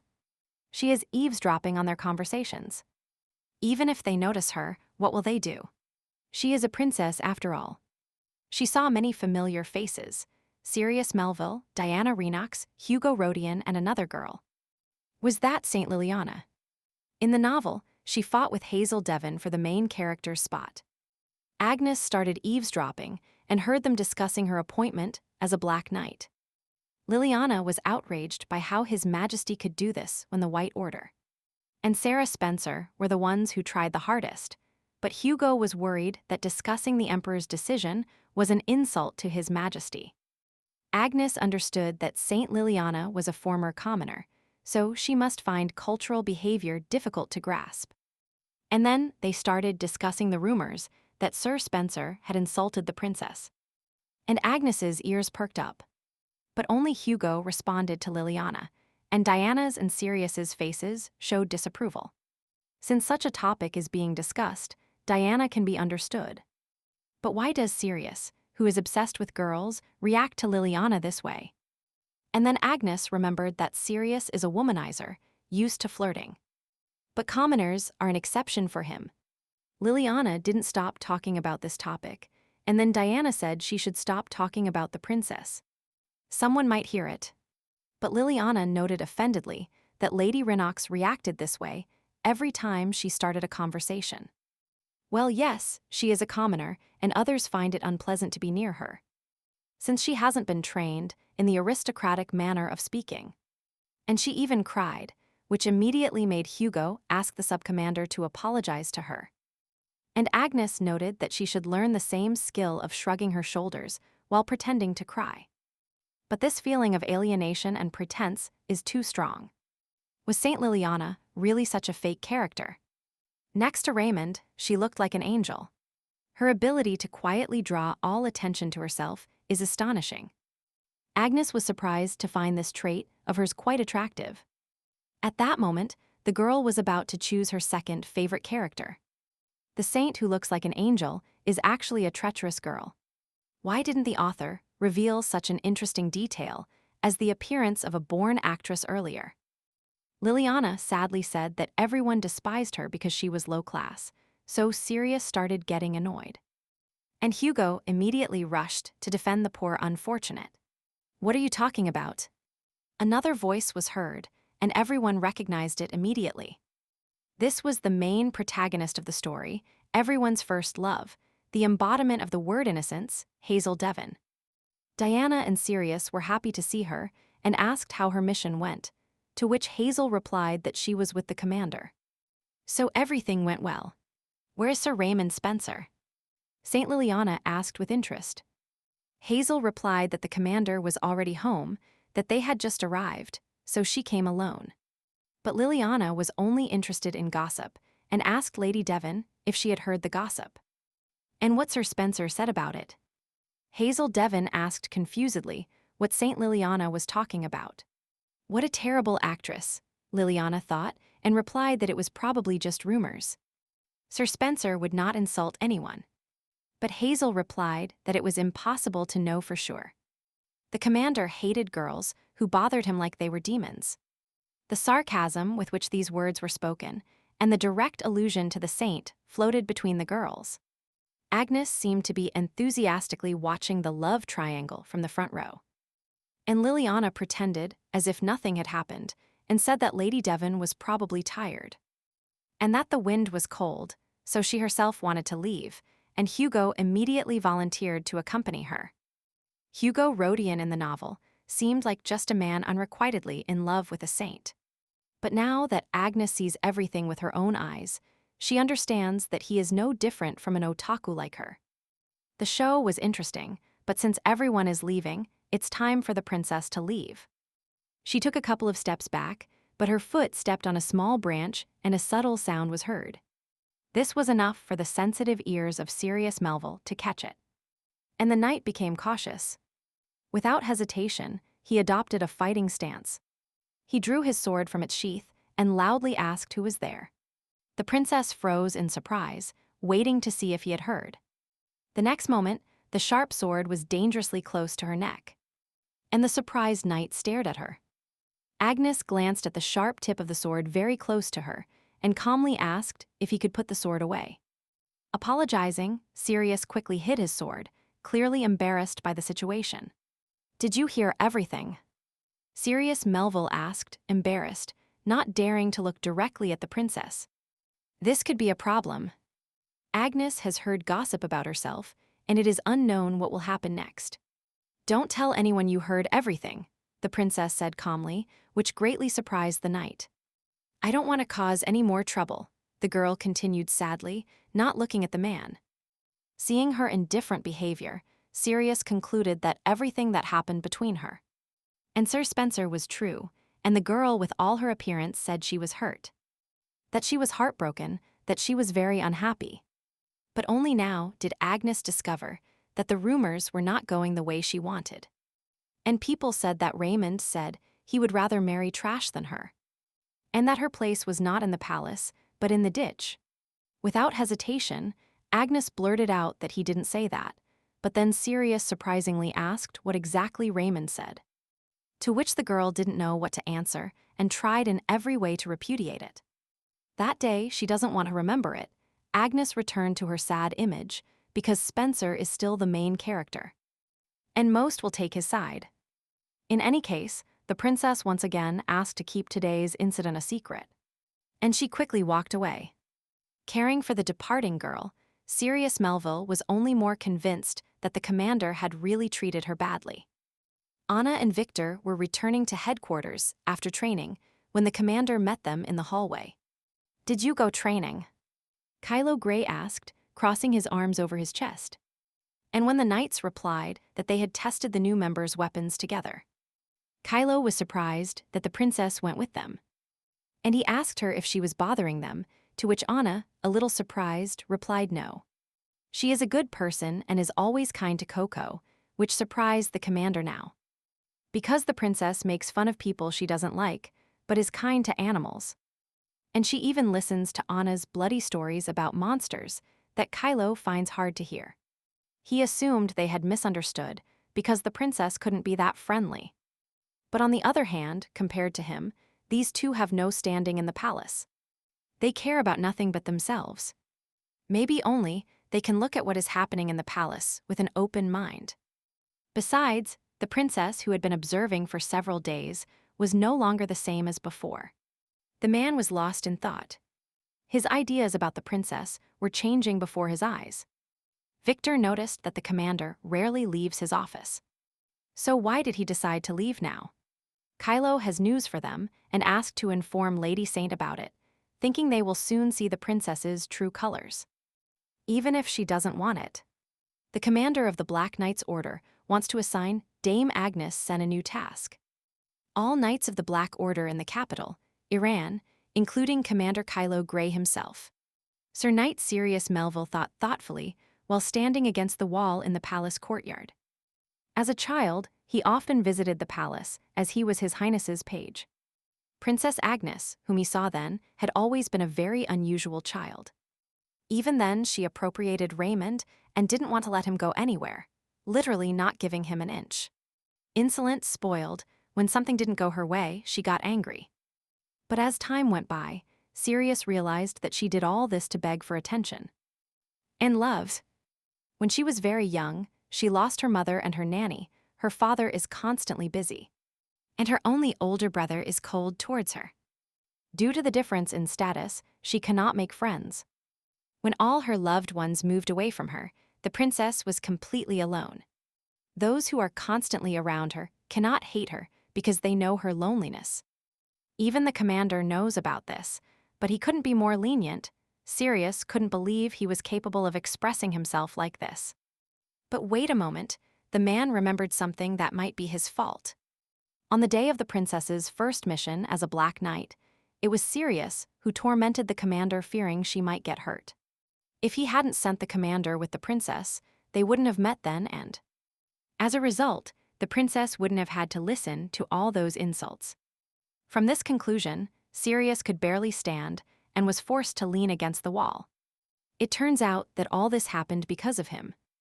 And what should he do about it now? During lunch, Emperor Alexander and Princess Agnes were in the palace dining room.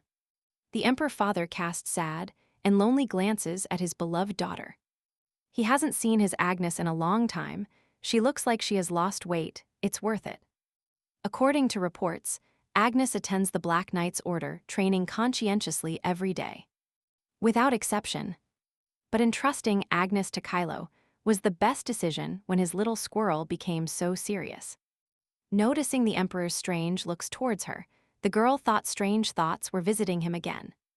But she looked like that for a different reason. Once she finished her meal, Agnes got up from her seat and announced that she was leaving. After all, tomorrow she needs to get up early to prepare for the task. The girl finished with a smile. Agnes's face shone with happiness. Her cheeks blushed and her eyes softened. Finally the task she had been waiting for. It was time to say goodbye to the days when she only smelled Kylo's handkerchief. She is going on a trip with her lover for 4 days and 3 nights. She is so excited that she hasn't slept for several days, but she is not tired at all. For today, she even brought a mini camera that she hid under her cloak. Agnes's joy faded a little when, on the way to headquarters, she saw something unusual. The White Knights brought carts. Are they really going on a mission today? As she heard, The white knights have the closest region, and the black knights have the farthest. And why do they need so much luggage? Are they moving or something? During the war, everything depended on those on the front line. But now they are forced to go to the farthest place. So everyone was obviously distributed. The leader of the four orders should be the commander of the White Knights. Raymond Spencer. When you think about it, it's a shame that the news of the abuse incident hasn't spread much.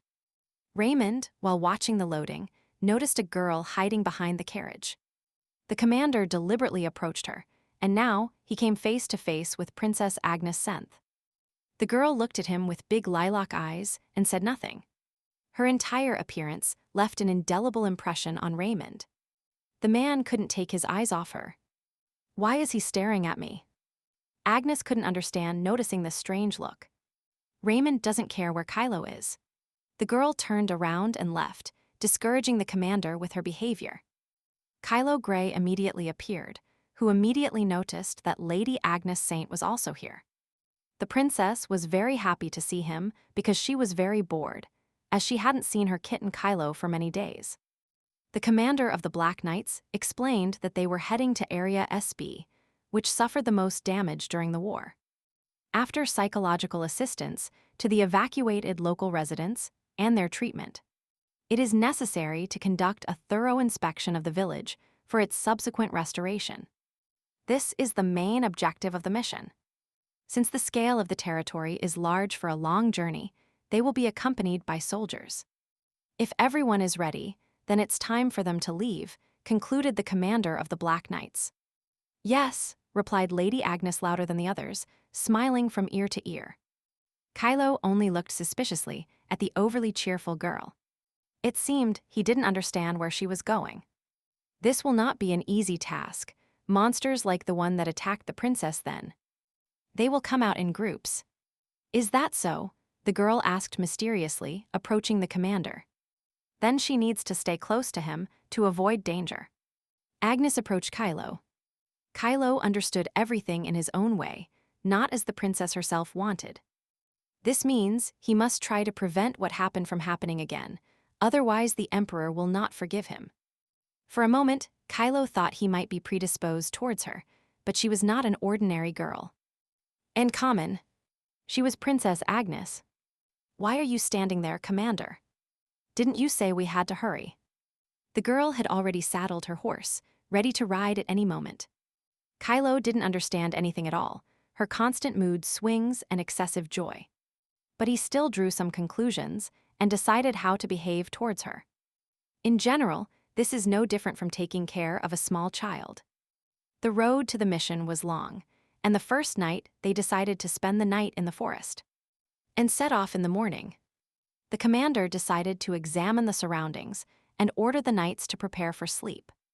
As soon as Kylo left, all the other knights got busy with their own affairs.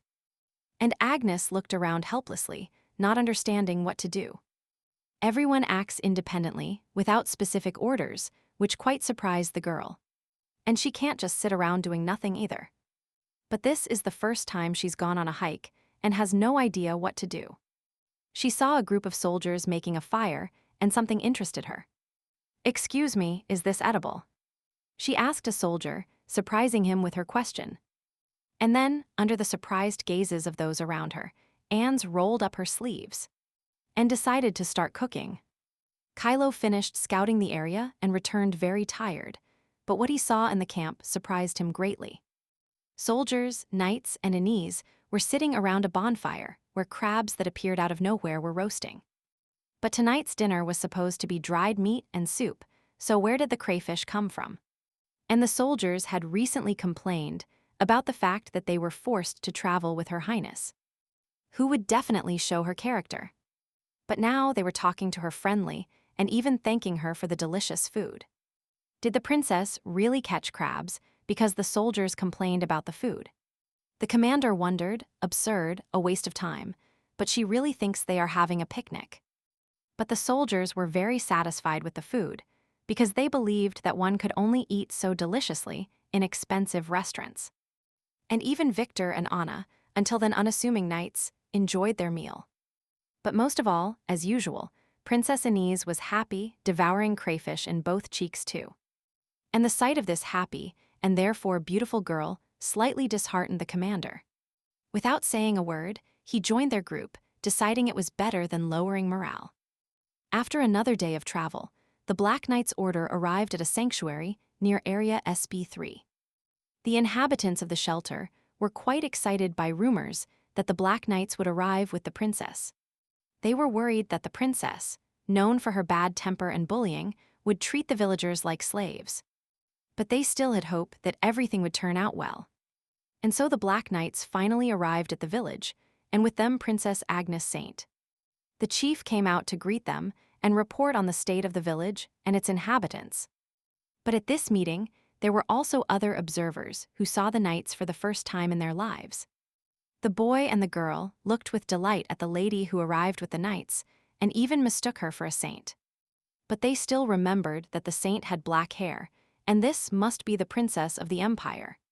Agnes elegantly dismounted her horse and approached the nearby children. "Kids, where are your sick ones?" Agnes asked, leaning slightly towards them in a friendly manner. The children, delighted by her beauty, could only point to a house standing in the distance. Thanking them for their help, the girl immediately went there to fulfill her direct duties as a healer. Demons transmit 2 diseases. One of them is demonization, a disease that causes a person's skin to turn black, lose their minds, and like a monster, attack people. Only a saint can cure a demonized person, no one else can do it. And the second disease, it does not change a person like demonization, but it is incurable. And it causes necrosis throughout the body. Not even the cleansing of a saint can cure a person. Only a few mages who have reached the level of light mage can get rid of this terrible disease. And she, Agnes, is the youngest of all existing light mages, which means that now she has the opportunity to restore Kylo's reputation. The commander was still talking to the village chief when someone timidly called him. Anna timidly reported that a big problem had arisen. The supply of drinking water was completely cut off. And for 2 days now, only water mixed with monster blood has been coming out of the pipe. It seems there is a problem with the river. This news unpleasantly surprised the commander. And in other nearby water sources, the same blood is found. Since there is a river here, Kylo believed that drinking water should not be included in financial assistance. While thinking about options to solve this problem, a good idea came to him. If you think about it this way, Princess Agnes is a mage who can provide purification. But she has never used this power to benefit others. She will agree to cooperate. And he asked where Lady Saint had gone, receiving the answer that she was going to the sick. This information fell on his head like a stone. This girl cannot be left unattended for a second. If the princess does something to the sick and causes a scandal, he will be held responsible. As he hurried towards the house where the sick were, Kylo heard someone crying as he approached. He was worried about what the princess had done in such a short time. She was really just pretending to be calm. But what he saw where the crying came from undoubtedly exceeded all his expectations. Agnes was in the middle of a room full of sick people, and yellow magic rays shone around her. Each of the patients examined herself in surprise, feeling herself getting better. And there was no trace of the disease left. The people thanked the princess for her help, and Kylo stared at the girl with his mouth open, realizing what she had just done. "Ah, Commander, you've arrived." Agnes seemed to feel his gaze and slowly turned around, smiling when she saw the one she was always happy to see. "The princess cured us. May the imperial family be blessed. Thank you, princess." Thanks to Agnes were heard everywhere. The girl noted that she simply acted as every knight of the order should, and followed the commander's instructions. "Thank you very much, Sir Grey." The grateful villagers immediately replied, greatly surprising the man. Kylo realized with surprise that Agnes said that on purpose, so that people would consider him a hero. And the people really called them both heroes, who saved them from a terrible disease. "By the way, Commander, why were you looking for me?" Agnes asked, remembering that he had called her. Confused, Kylo explained that there was a problem with the river, and that people now had no access to drinking water. And he asked if Agnes could clean it. However, she should have spent all her strength on such a powerful spell to heal the sick now. And Agnes felt that this was her chance. Having the opportunity to touch him, she immediately pretended to be dizzy and hung onto Kylo's arm. When the man asked her to rest, she replied that everything was fine and that she just needed to stay there for a while. And then she could start cleaning the river. Kylo thought that if he hugged her all the way, they would walk for a long time. Meanwhile, the girl tightly hugged the commander's muscular arm, feeling all his muscles. But there is nothing to be done. She needs to help people, and since Agnes is tired, he is forced to help her. The next moment, Kylo took the princess in his arms and accompanied her to the contaminated river. In the first few seconds, Agnes couldn't believe this was happening to her. And the man's face was very close. But after a moment, she wondered with delight and disbelief what was happening. And the girl's heart beat faster and faster. Soon they reached a river, which looked very depressing and was a dirty red color. The chief noted that everything had become even more serious compared to what it was in the morning. The commander of the Black Knights regretfully declared that this was so. Agnes calmly clung to him the whole way. It seems she was still very tired, but judging by the fact that even in this state the princess is ready to clean the water, she has a strong sense of responsibility. But if she hugged him too tightly, Kylo gently asked the girl if she could purify the water. The girl finally opened her arms to look at the water that needed to be cleaned, and suggested that such a volume would be difficult to clean at once. At first, Agnes decided to only deal with the water that was needed at that moment. And then, when she rested, she would eliminate the source of contamination upstream. And for this, she asked to fill the barrels with the required amount of water, which the soldiers did by order of the commander. Kylo Grey also helped with water collection and at the same time monitored everything. After some time, all the necessary water was collected, and they awaited the adoption of new measures. Therefore, Agnes was determined to use her power to purify the water. The girl reached out her hand, and then the magic that illuminated everything around her with a bright light occurred. After some time, all the water in the barrels became clean, as if it had never been dirty. The commander ordered the barrels to be taken away, and the water distributed among the people. To be honest, Agnes did not trust her abilities, but she was still able to clarify everything at once. The princess always had that power. "How do you feel?" She heard a question from Kylo Grey. Worried about her appearance, she turned pale. "You were really dizzy again," the commander asked. The girl immediately replied that it was a bit tough, and that she would have to return the same way she came here.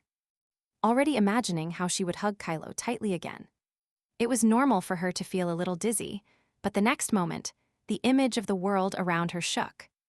She thought she was fine, but apparently she wasn't, and the last thing she saw before passing out was the frightened sight of Kylo trying to catch her. "Princess, princess, find a place where you can take the princess." People were spinning around, but the girl's consciousness was no longer there because she always walks alone.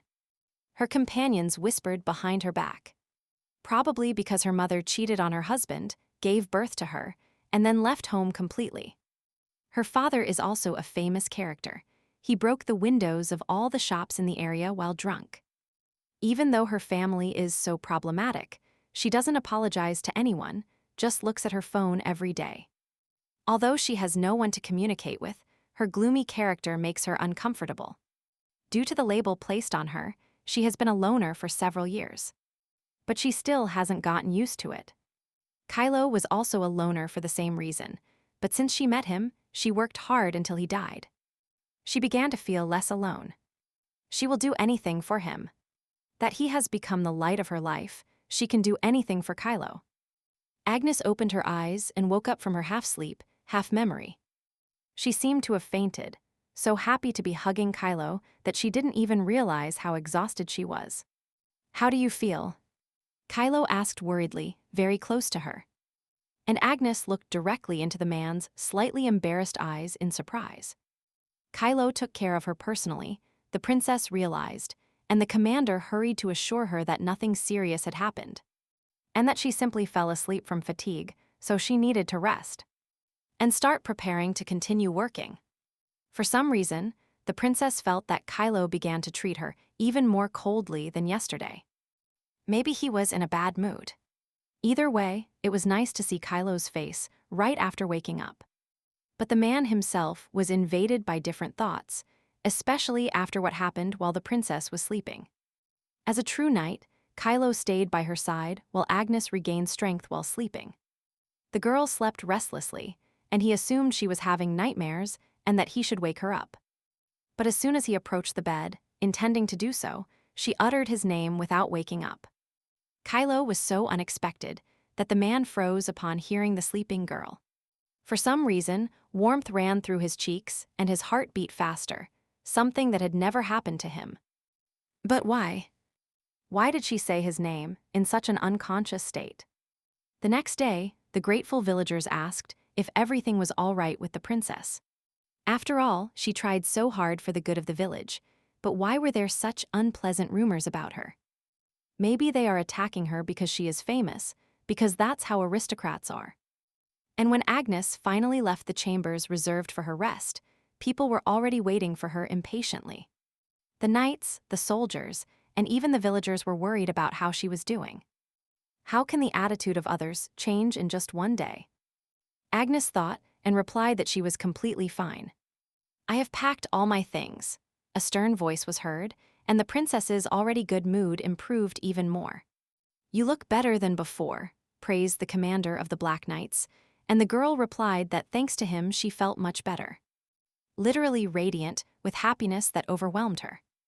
Faced with the girl's brilliant beauty, the stern man's heart trembled. Commander Gray announced that it was time to clean the river, and Agnes happily agreed. While the soldiers will protect the shelter and the residents, the Black Knights will search the village and return the house to the local residents. This is today's task. For reconnaissance, the commander suggested splitting into 2 teams and turned to look at his knights. Victor and Anna were already anticipating how they would deal with the monsters, and their eyes were filled with bloodlust. Therefore, Kylo announced that the first team consisted of Lady Monteros and Sir Craven. And Lady Agnes would go with him, and at the prospect of being alone with him, Agnes could barely contain her joy. The commander called the girl, frozen in confusion, and she hurried over to him. In a trembling voice, trying to contain her emotions, the girl asked him what he wanted. Your horse, Kylo began, and the animal seemed to understand that it was about him. No matter how you look at it, it doesn't look like a warhorse, and it was like that. The horse looked gentle and beautiful. Agnes stroked the animal in surprise, not understanding what the commander meant. And what to do in this case? Kylo explained that it could be dangerous there, so he would ride with her on the mission. Greatly surprising the girl. She immediately flew down from the horse, surprised by such agility, and headed towards Kylo. Climbing onto the commander's horse, she tightly grabbed the man by the waist. Horse, wait here, she mentally told her abandoned horse. Your mistress has a date.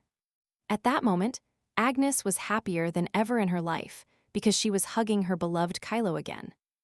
Upon reaching the impenetrable thicket, Kylo said that from here they would go on foot. Shall we search the forest? The girl asked, to which she received the answer that there was a high probability that, due to their instincts, monsters were hiding in the forest. But the princess was worried about the horse, and if the monsters attacked it. Kylo assured her that the horse was trained to participate in combat, so the monster would not kill it in case of danger. It would simply run away. At that moment, the commander extended his hand to help her down from the horse, which made the girl hesitate. She thought he was very polite, but the princess's wide smile made the man wonder why she was smiling. He was indignant at the fact that he was assigned the role of a nanny on the task, since it was initially Raymond's responsibility. The name pronounced by the princess in her sleep puzzled Kylo at first. But then he understood. By pronouncing it, the girl was unconscious, which means she did not control her feelings. And her own existence is a real nightmare for the princess. She hates him so much that she even dreams of him. A sudden, sharp sound interrupted his train of thought and made him turn around in fear. What was that sound? He asked, looking at Adam Agnescent. Commander. Is there anything like mines around here by chance? The girl asked in a voice that was not her own. It sounded like she had just stepped on something. Kylo was slowly beginning to realize what had happened, but too slowly. Stop. You can't take your leg off. The man shouted, running towards the girl, but it was already too late. A bright magical glow enveloped the man and the woman in the center. Out of fear, Agnes screamed loudly, clinging to Kylo. The next second, all sounds calmed down, as if nothing had happened. And the forest in this place turned out to be deserted. Damn it! Agnes and Kylo found themselves locked in a small, narrow stone space. Something like a small closet. The commander explained that this is a trap created to imprison demons who step on them. They end up here for a while. Realizing that she had now caused a lot of trouble, Agnes asked in horror how long they would have to stay locked up. And if monsters could appear here, to which the commander replied that they would stay here for about 20 minutes. And the monsters won't get here. Everything turned out not to be so bad. They won't starve to death and won't encounter monsters, and here she will be alone with Kylo. Agnes was happy. A unique experience of being in paradise. She just had to take advantage of this opportunity. And the girl quietly said that she didn't feel well, asking permission to lean on the commander. Kylo, feeling guilty for being so tired from constantly using magic, allowed her to do so. Then I will bother you, Agnes said, moving even closer to him in the already limited space. Kylo never expected such a turn of events, but he didn't dislike it. Agnes, leaning on him, literally melted onto his chest, relaxing as much as possible. The same could not be said for the man on the contrary. So much closeness from the girl made him feel uncomfortable. He was literally lost.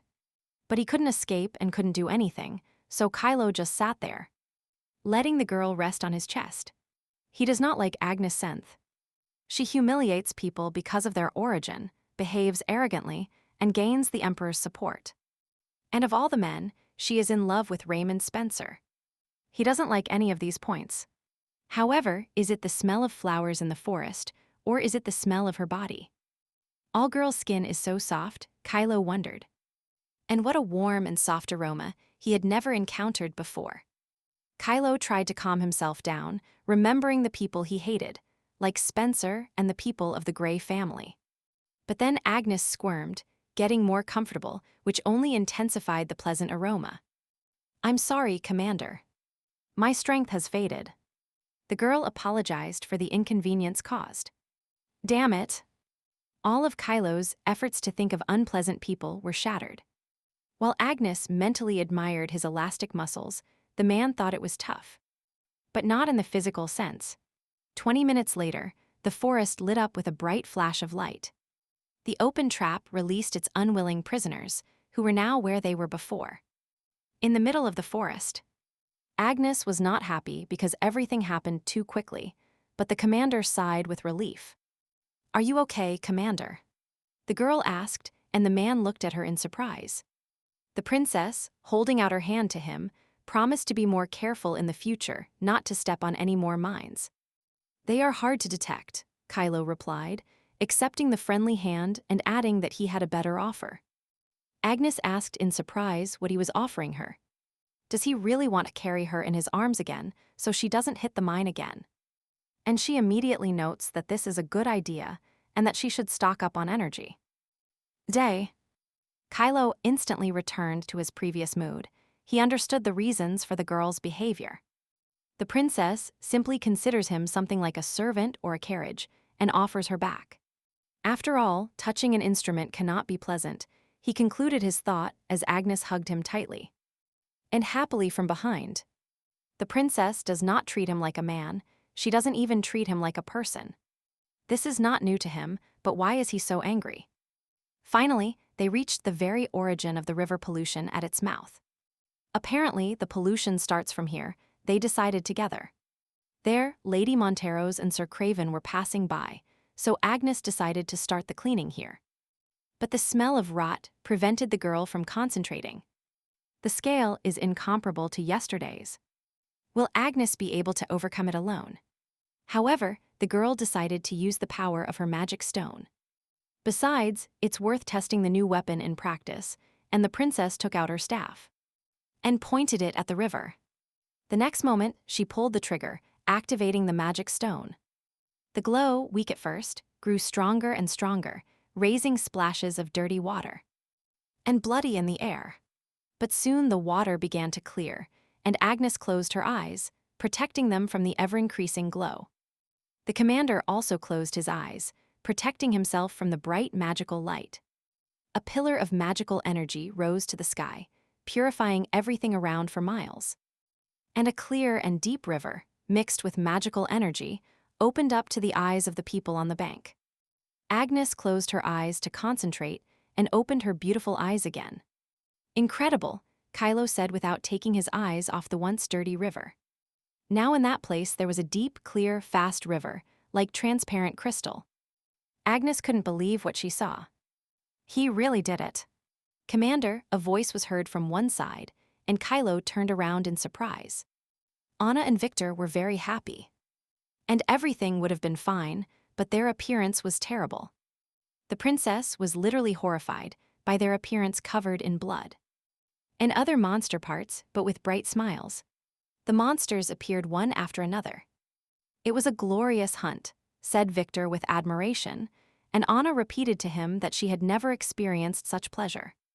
They talked about it as if they were leaving a review of a children's cafe. Agnes and Kylo listened to their delight with a certain dose of disgust and horror. Then, the commander asked if they had found the source of the river contamination.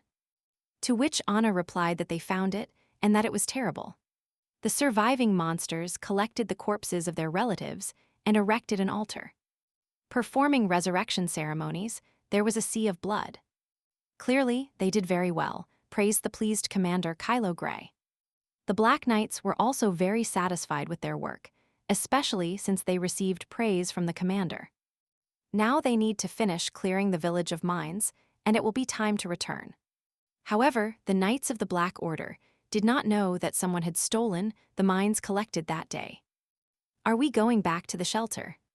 Kylo said as the sun was already setting. Without arousing suspicion, the princess followed her commander. And only a slight smile indicated that the girl was plotting something. She had collected mines in her pocket and thought with delight that she would be locked alone with Kylo again. Soon, after working hard, the Black Knights were about to leave the cleared village. All the villagers sincerely thanked them for returning their village. Agnes was happy to be able to help people. Moreover, the princess slightly improved her reputation and Kylo's. The Black Knights and soldiers also received thanks from the knights, which put everyone in a good mood. May God's blessing remain forever with the Knights of the Black Order. After several days of travel, the detachment finally returned home and slowly entered the city. The imperial castle was already visible in the center, where they were heading. The soldiers discussed that the campaign had finally ended, but the journey wasn't so bad. But then their attention was drawn to more people who were also returning home. It seems the White Knights have just returned.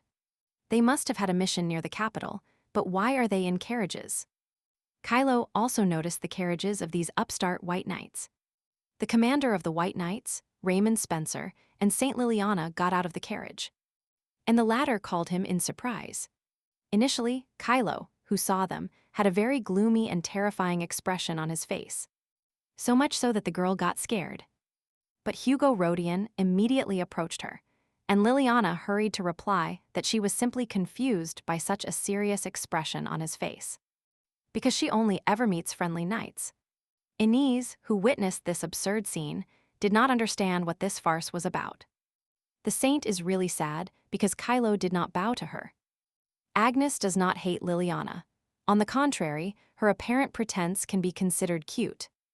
At that moment, the saint sweetly greeted the princess, smiling from ear to ear, and asked her where they were returning from.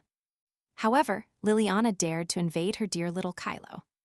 "I allowed you to open your mouth," commented Princess Inez with disdain, looking at the saint.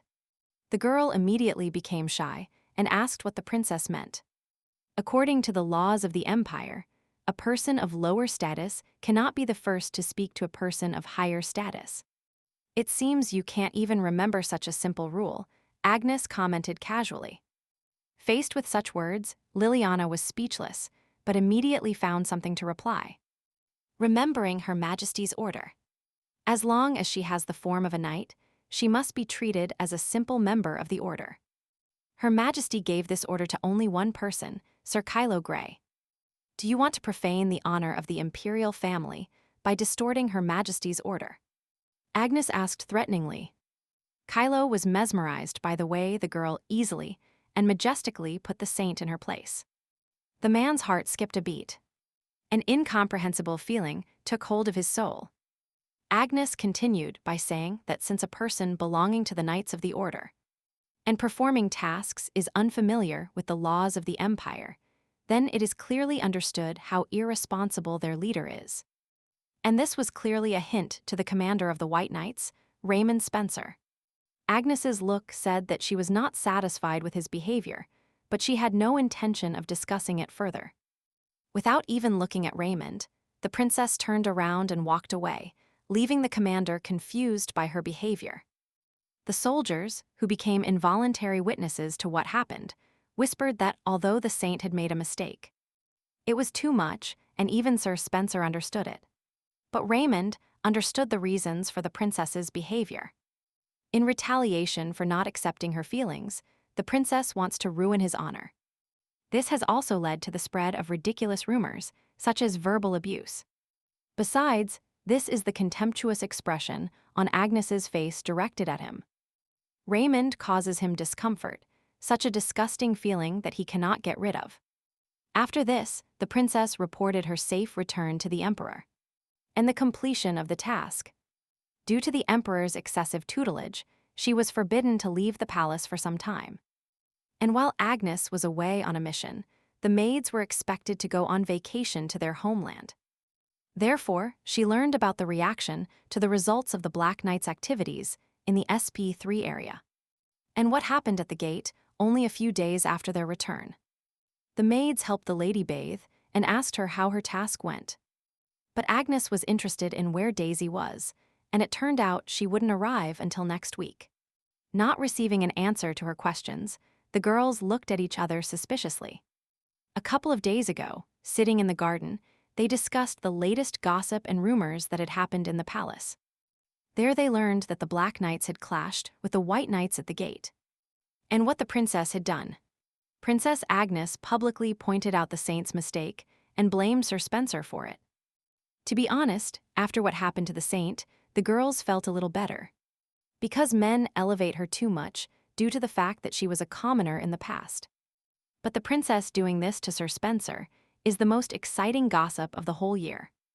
And now, helping the mistress, the maids tried to find out something more. One of the girls pretended to have just remembered hearing that on the way back they met the White Knights. And the princess reprimanded Sir Spencer for some saintly carelessness. The girls asked if everything was all right with the lady, because she met Sir Spencer for the first time after that incident. How can I be all right? Every time I look him in the eye, it's like a knife piercing my heart. The girls were moved by this answer from the princess. And Agnes, although pleased with their reaction, still looked forward to the moment when she could stop pretending to be a rejected girl. She realized that she didn't want to talk about Sir Spencer anymore. The maids, of course, took the mistress's wishes into account and remembered that they had also heard about the princess's feat on the mission. It is rumored that the beautiful and powerful Princess Agnes arrived in a distant village. And with a wave of her hand, she cleansed all the mountains and rivers in the area and healed hundreds of sick people. And the most beautiful and brave knights of the Black Order saved the village from monsters. This is what people say, it's so amazing. The maid recounted the rumors with delight. Agnes was surprised that they were saying such things about her, a princess with a difficult character. But what does all this mean? The girl wondered. She wanted Kylo to be considered a hero. Although people are prejudiced against Black Knights, they still help the villagers a lot. As a sign of apology, they began to spread slightly exaggerated stories about their exploits. And Agnes was surprised that this was exactly what people were saying. Previously, no one could have imagined marrying the princess because of her character, reputation, and love for Sir Spencer. But this rumor caused a great stir throughout the empire among aristocrats whose families had a son. This is a once-in-a-lifetime opportunity to connect with the imperial family. But it was a man, closely associated with Raymond Spencer, who was most dismayed. Raymond, a strong shout echoed throughout the house, and the eldest of the Spencers, the Duke himself who opposed the Emperor's wedding. And the Empress burst into his son's room. Raymond, who had previously been quietly reading a book, closed it with regret as soon as he saw his worried father. "What did you tell Princess Inez for such a rumor to start spreading? Didn't I tell you you would regret it later?" The father was indignant. He thought it would be great if they were friends like brother and sister, as they were in childhood. But Raymond was offended by these words and quite abruptly interrupted his father's speech. "I clearly said that I would never marry the princess." Raymond was as categorical as ever. The Duke was annoyed that his son could not look to the future, even for a moment. Raymond believed that only this way would he do the right thing, because he had to go through many things. In his youth, his father missed his first love, deceived by false hopes of intimacy. And he married his mother because she reminded him of her, and Raymond's mother dedicated her whole life to winning his heart. And the only daughter whom his father misses when he drinks is Princess Agnes Saint, a child who does whatever she wants, regardless of the feelings of others. Since she loved him and constantly followed him, he perceived her as a sweet little sister. And charming. Yes, until the very day when his whole life changed, everything was in perfect order. "You say right now?" the boy asked, looking at the rain lashing outside the window. The butler bowed and confirmed that the princess had said they agreed with her. Previously, Raymond told Agnes that when raindrops fall on a pond, a fairy frog appears from there, and the girl wanted to play here on a rainy day. It was an empty, childish promise made as a joke. But since his mother went to her homeland, there has been no news of her. The boy was worried about not finding a place for himself. In that weather, monsters become stronger, and he asked at least to wait for news that his mother had arrived safely. And safe. But the man realized that if he did not keep his promise, he would face severe punishment. Just like himself, if he didn't bring Raymond. Knowing Agnes's bad temper, Raymond had no choice but to agree. And in such rainy weather, the carriage took Raymond and Agnes to the pond. And late at night, terrible news awaited him at the mansion. His mother died. Raymond knew that his mother's death was not Agnes's fault. But if he had stayed home that night, he could have been with her in her last hour. And this thought gradually devoured his mind. The daughter of a woman who poisoned her mother's entire life. A child who, because of her selfishness, forced her mother to live her last minutes alone. When he looks at her, Raymond remembers his mother. It's unbearable. Even though he doesn't react to her and avoids her, Agnes still won't let him go. Since childhood, he behaved quite harshly and hostilely towards her. And even when she got hurt before his eyes, he showed not the slightest attention. Although it cost him some effort, the memories of his mother and her suffering made him tough. And Raymond simply left this persistent girl again and again. One day, he deliberately scheduled a meeting in the rain and made her wait in the downpour all day. If Agnes caught a cold, he would be free for a while. But this naive girl wrote him a letter asking him to meet again as soon as she recovered. She recovered shortly after and, despite her fatigue, called him to the castle. Raymond was infinitely tired of all this, of her constant nagging and annoyance, but he is sure that Agnes will not let him go this time. She simply cannot. She will not give up her affection for him. That's for sure. Life in the palace went on as usual, interrupted only occasionally by minor events. "Princess, I'm back." A smiling girl, Agnes's maid, Daisy Rodian, returned from vacation. She immediately said that she missed the princess very much and hoped she missed her too. But Daisy also noticed that Princess Agnes was doing something and became interested in it. Agnes was making a camera, since this world is dominated by steampunk. All the basics are there.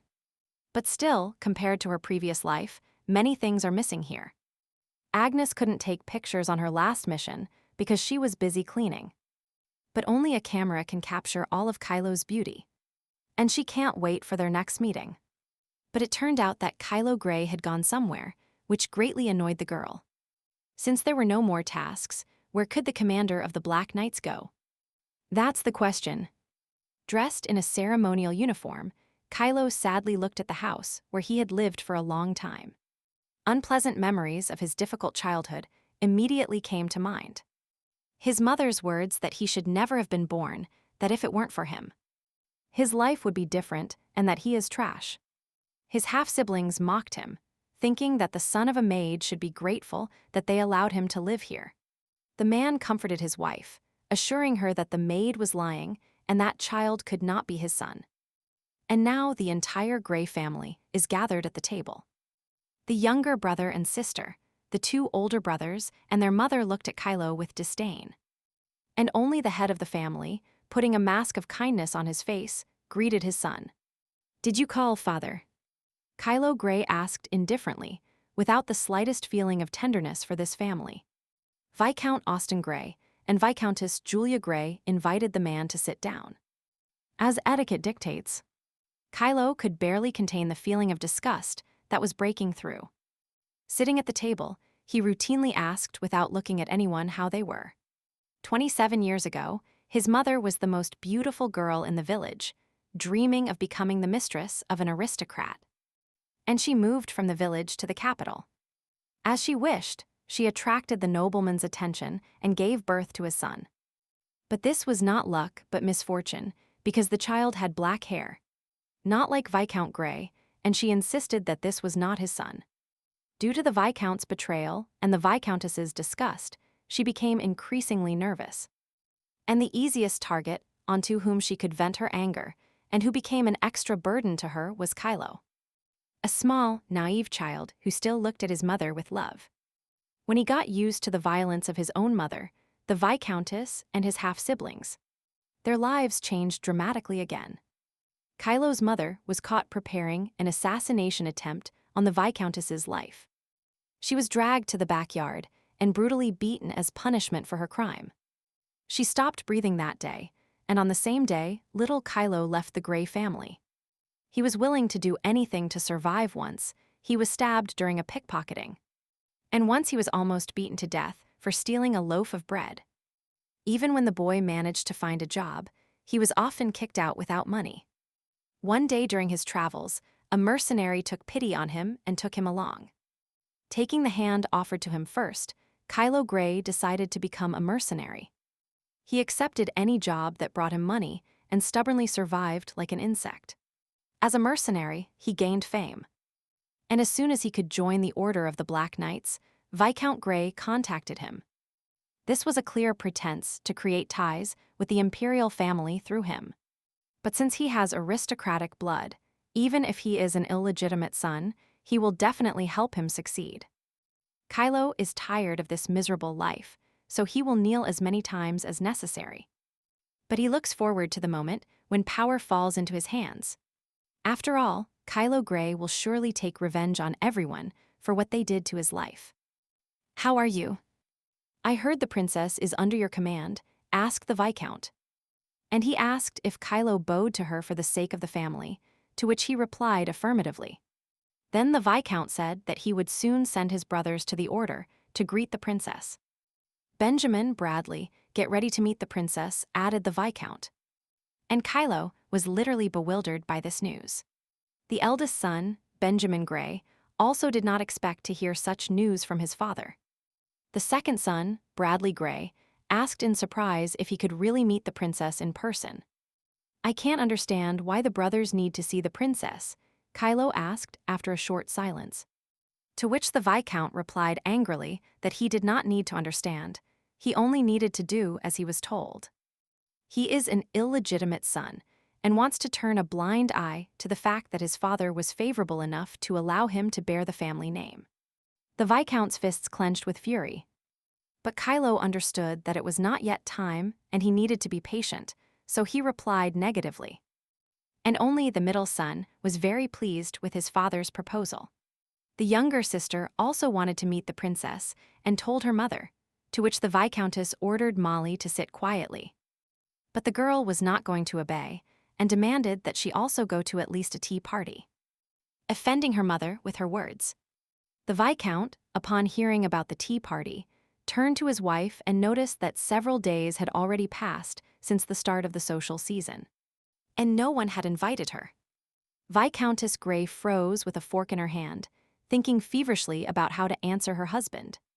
The Viscount added that he had heard that Mrs. Ross was preparing to attend the Marquisess Melville's party with them, and he ordered his wife to do everything right in any case, because he did not want to try alone in this family. Then, the Viscount returned with his illegitimate son. They say the princess is returning to secular society, and Kylo really wants his sons to lose the chance to become the Emperor's sons-in-law from such thoughts. Kylo was literally stunned, sinking deeper and deeper into his thoughts. The beautiful face of the princess, who calls him commander, emerged in his memory, smiling dazzlingly at him. His eyes widened in horror when he realized that such a beautiful girl could become the wife of one of the Greys. "What did you just say?" Kylo asked in a low voice, and the Viscount looked at his son in surprise. "What's wrong with you, Kylo?" The man asked, bewildered, as he suddenly jumped up from his seat. Confused, Kylo replied that he had not heard that His Highness was returning to society. But the Viscount confirmed that it is indeed so, and everyone is talking about it. Princess Inez has already attended 2 social events.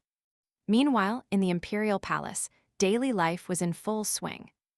The maids admired their mistress's appearance. She looked incredibly sweet.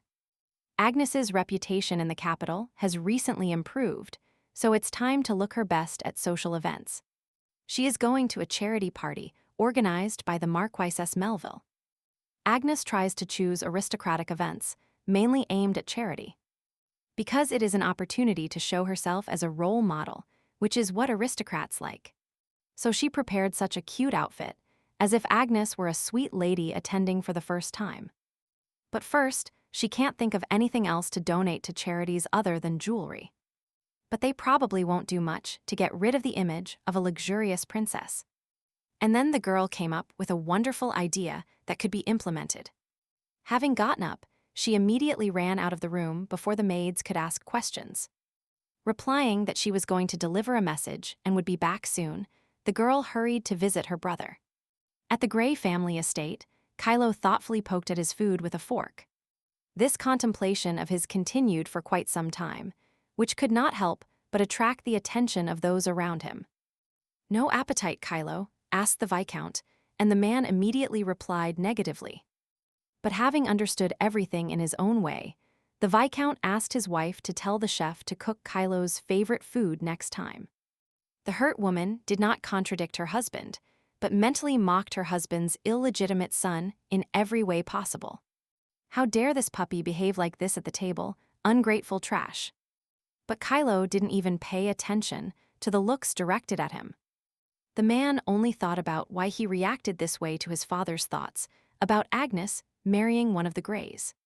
To be honest, he always had to endure humiliation. He even remembered the princess's contemptuous look directed at the saint when she dared to object to him. But at that moment, Princess Agnes stood up for him, Kylo.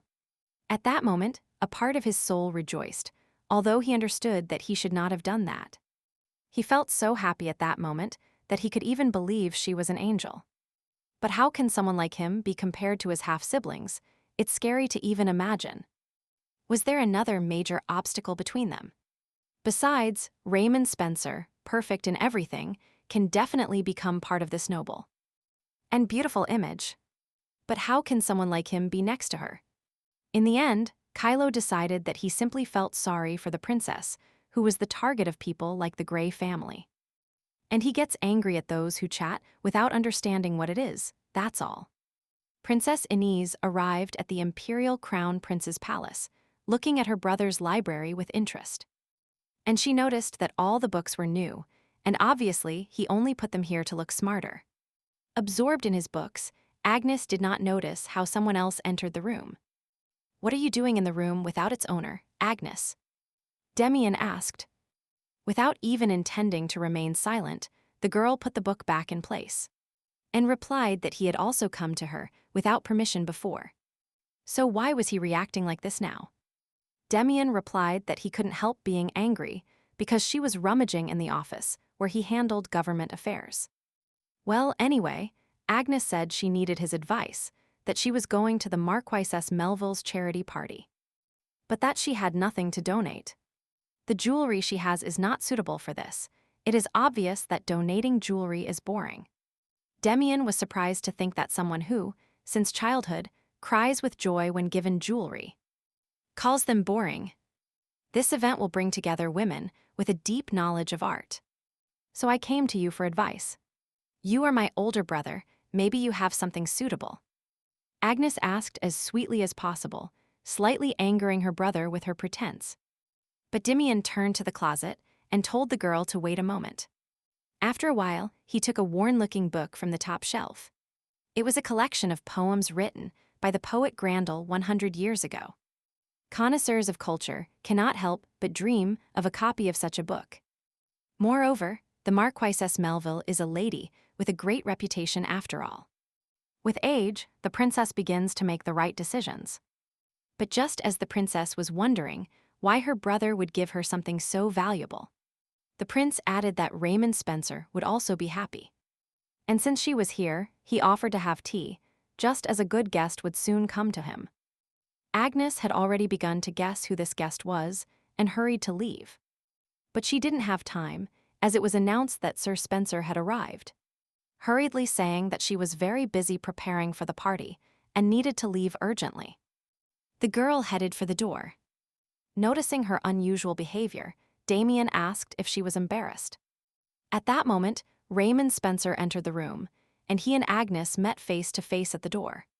For a while, the young people just looked into each other's eyes, not expecting such a sudden encounter. But since she didn't want to communicate with him, Agnes simply walked past the White Knight. Damian, who observed the whole scene, noticed that it seemed like she was really very offended by him. Raymond Spencer said nothing, lost in thought, to the point that the Crown Prince had to call him twice. Raymond Spencer, I ask you as a friend, do you really hate my sister that much? Damian asked.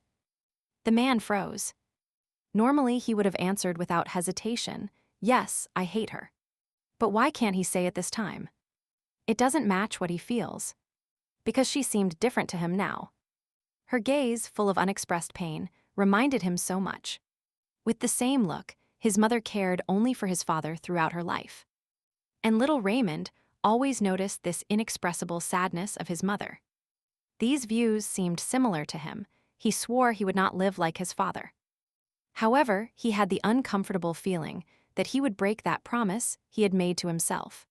The Marquis of Melville had 2 sons. One of them is the heir, a member of the Order of the White Knights, rumored to be the rake Sirius Melville.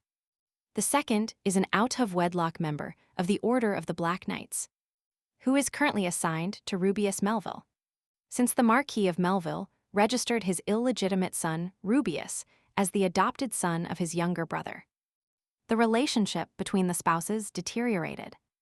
After the Marquise Melville sent her husband to his domains, she took the family's power in the capital into her own hands. Thank you for the invitation, Marquise. Princess Agnes Saint sat elegantly.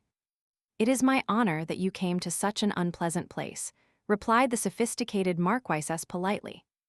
All the guests present thought that the princess came alone, even without a maid. And they also greeted her formally. It seemed that she had really matured. To start a small talk, Agnes pointed out that the Marquise's garden was even more beautiful than they said. Lately, almost everyone reacts this way to her presence, and it will take a little more effort for them to forget the princess's previous behavior. In particular, it is obvious that they are trying to test her, especially in front of the Marquise Melville. The Marquise was worried if she would be interested in a place where only older women gathered. By the way, today the ribbons in the princess's hair are simply gorgeous. Do you remind me of my daughter on the day of her debut in secular society? Commented one of the ladies. So far, Agnes has played the role of an adult and elegant princess. But since there are many middle-aged women here, we must change tactics to the opposite. And she replied that, as she heard from the maids, mothers personally weave yellow ribbons into the hairstyles of young ladies who made their debut in secular society. And she also wanted to have this hairstyle someday. Moreover, when she talks to him, it's as if she's talking to her mother, and she is very calm and happy. And judging by the reaction of the ladies present, the charming younger daughter's strategy worked perfectly. Everything is going according to plan, Agnes thought, listening to the ladies unanimously say that the former empress would definitely be happy to have these two treasures. As she thought, it was best to respond appropriately to the ladies' questions and smile at them. But at that moment, 3 more ladies approached those present. Who is it? The ladies were surprised. Someone said that Mrs. Ross was on the left and next to her, apparently, was Viscountess Grey. If this is Mrs. Grey, Agnes thought, then she is Kylo's stepmother. Mrs. Ross thanked the Marquisess for the invitation and apologized for being late due to the carriage incident.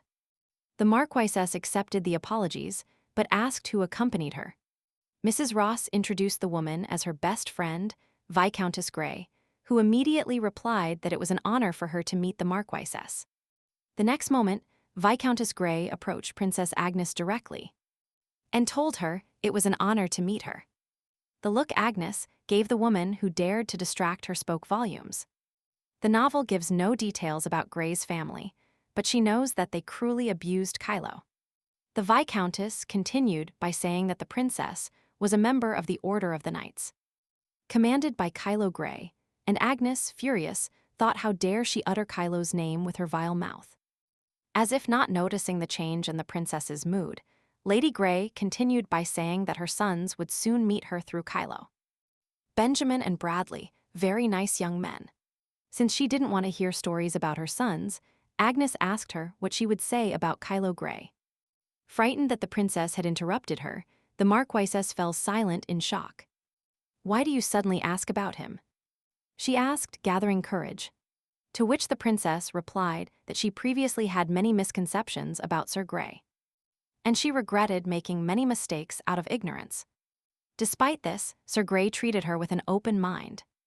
On the contrary, she saw how responsibly he always approached his post as commander, and she learned a lot from him. So she wonders what his family can say about him, Agnes asked, smiling. Out of the corner of her eye, the Viscountess heard the guests talking in surprise about how the princess had matured thanks to Sir Grey. But because she was so interested in him, this should not happen. Stuttering, Viscountess Grey apologized and said that Kylo was born as a result of her husband's betrayal. Becoming more and more emotional, she said that he had abused her children since childhood, and even resorted to theft. And to reinforce her words, a completely wild thought came to the woman's mind. The Marquisess understands me, she shouted, turning to the hostess of the tea party. Marquisess Melville was also forced to accept a child born out of wedlock into the family. So the Viscountess understands how she feels and how sad she is. I can't stand this anymore. The angry Marquisess jumped up from the table. She demanded that the Viscountess leave her evening immediately. At that moment, Lady Grey became very frightened, because with her careless words, she had angered the hostess of the evening. And although the Viscountess tried to apologize to the Marquisess, she remained adamant and ordered the butler to chase these 3 away immediately. The party ended in the worst possible way, the Marquisess thought, sitting at the table. This woman appeared uninvited and revealed her most shameful secret to everyone. How will her old enemies laugh when they find out about this? At that moment, the butler knocked on the door and entered carrying a letter on a tray, even though the lady asked to be left alone. The servant apologized and said that Her Highness the Princess asked him to give this to her along with the yellow rose. The rose was of the same yellow ribbon as the princess's hairstyle today. A yellow rose means inexhaustible love. And Agnes wrote that she was very impressed by the Marquisess's garden today and how hard she works. And since the debut of young ladies, there has been a custom of giving your mother, who raised you until this day, hair ornaments along with the yellow rose. and the princess decided to send a gift to the Marquisess for her hard work and thank her for inviting her to her party. Reading the letter, the Marquisess thought that it was not enough that her husband had cheated on her. And she was completely devastated when she learned that the child of this betrayal would become her nephew. However, she could not give up the mansion, reputation, and beloved son she had created. Even though it cost her to die, she could not show it. There was no one to comfort her, who never showed her feelings. And for her, this letter from Princess Inez became the first comfort. The luxurious carriage moved away from the estate of the Marquisess Melville and took the guest home. Agnes sat by the window and thoughtfully reflected on what had happened. Even if you think about it, everything seems ridiculous, how that woman dared to touch her Kylo.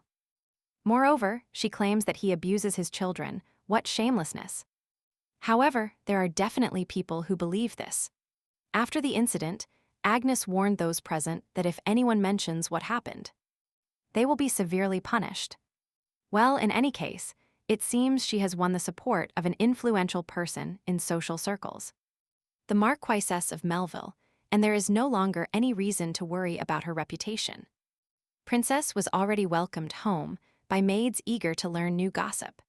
The princess asked what had happened, but the girls replied that they had come to greet her, and immediately asked how the party went. Agnes was sure they came with a different purpose, but then one of the maids gave her the news that Her Highness, the Crown Prince, had chosen Lady Diana Renox as his partner. This news greatly surprised the princess, as she did not understand what was being said.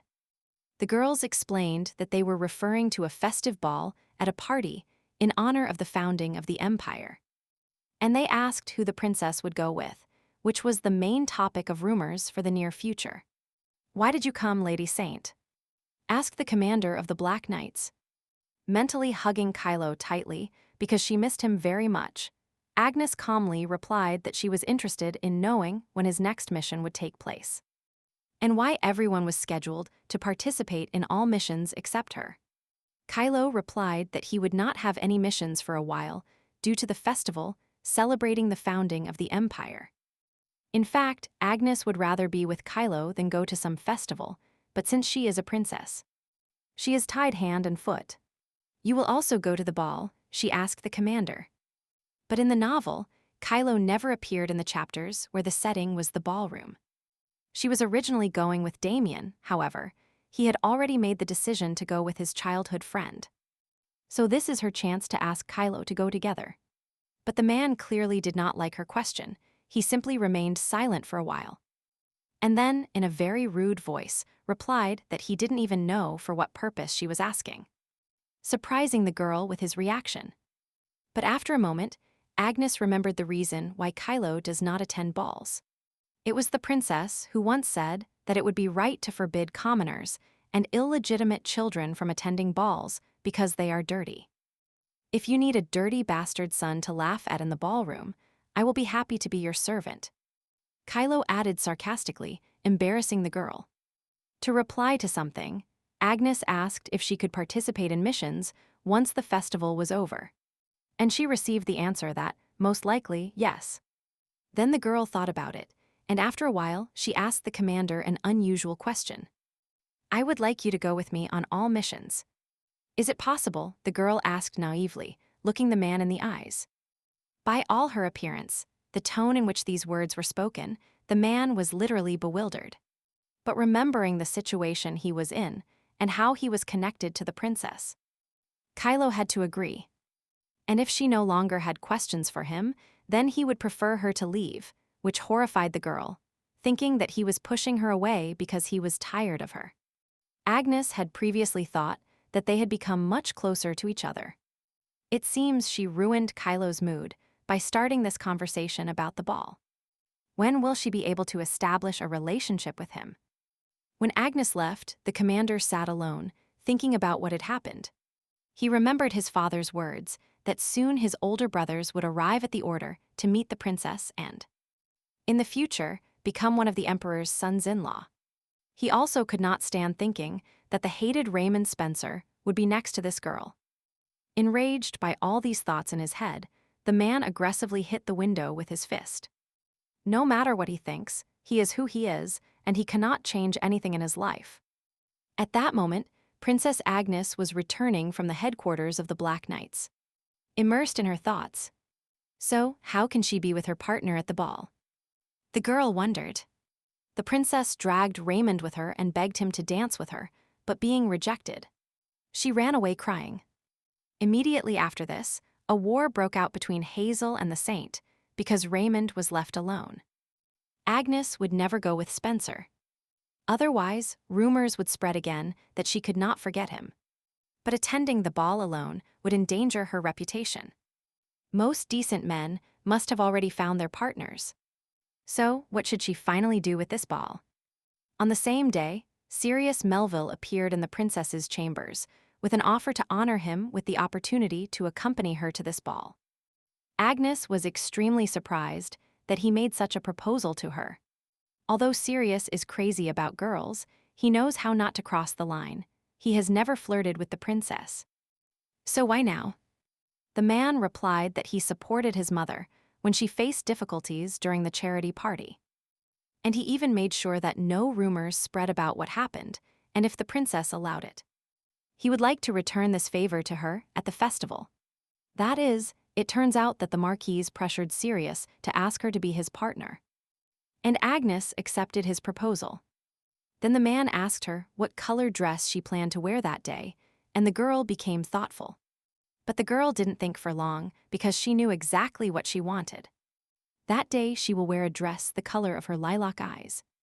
Sirius's eyes widened in surprise. Truly, Princess Agnes's eyes have always been so beautiful. In truth, before arriving at the princess's palace, at her mother's insistence, he was not in the best mood. Although Princess Agnes was beautiful, she was not his type due to her pretentious appearance. Besides, he couldn't forget Raymond, and of course, he was sure that she would reject him for that reason. However, today she is not at all like her usual self. Maybe that is even a good thing. The man thought. With such an unpredictable partner, time passed quickly, and the day of the festival arrived. Preparations for the ball in honor of the party were also in full swing at the Grey family estate. The eldest sons of the Grey family, in costume, showed off in front of the mirror. Before, they could only watch the princess from afar, but today everything will be different. Thanks to Kylo Grey, one of the two will be able to become the husband of the most beautiful girl in the Empire. And while the sons were talking about the upcoming event, the Marquise Melville looked out the window. If rumors spread that she was kicked out of that party, being in secular society before her would definitely be forbidden. Maybe even her husband would demand a divorce. However, for her sake, the princess did not allow the rumors to spread. As the narcissistic Marquise decided. But there was still a reason to worry if Kylo would introduce them to the princess. Although he said he would prepare places for the brothers, he had not yet contacted them. And the Marquise did not like it. But the brothers were not worried at all. Kylo must be busy with the Order's affairs. Besides, they couldn't meet the princess without his presence. And so the ball began. The herald announced that Her Highness, Princess Agnes, and Sirius Melville had arrived. Everyone present was incredibly surprised by such an unusual couple. But above all, the sons of the Grey family were stunned. "Silo, you bastard, where are you?" The brothers of the Black Knight's commander were angry. The young lady elegantly offered her hand to the young master as consent to dance. Princess Agnes danced elegantly with her partner at the ball, celebrating the founding of the empire. And of course, she was the most talked about person. For example, the women bit their elbows because the princess's dress looks very modest today, which shows how confident she is in her beauty. The men were jealous of the libertine Melville because he still came with the princess. But everyone noticed that a time bomb and a womanizer adapted in many ways. It turns out she has completely broken up with Sir Spencer, and if you think about it that way. Who did Raymond come with? And Raymond Spencer arrived at the ball with Hazel Devon. Raymond also noticed the princess and her date at the ball. Sirius Melville seemed quite satisfied while dancing slowly with Princess Agnes. But Raymond immediately turned away so as not to look at them, which did not escape Sirius's attentive gaze. With a smile, he thought he understood the feelings of the White Knight's commander.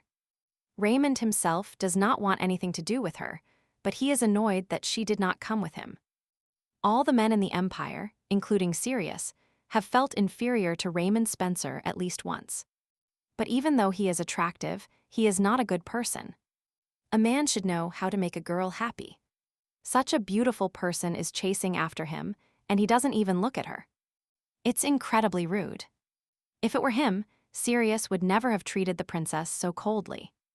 Yes, they could live happily, get married, and have a wonderful family. This is what Sirius dreamed of. Agnes only had one thought in her head: to see Kylo.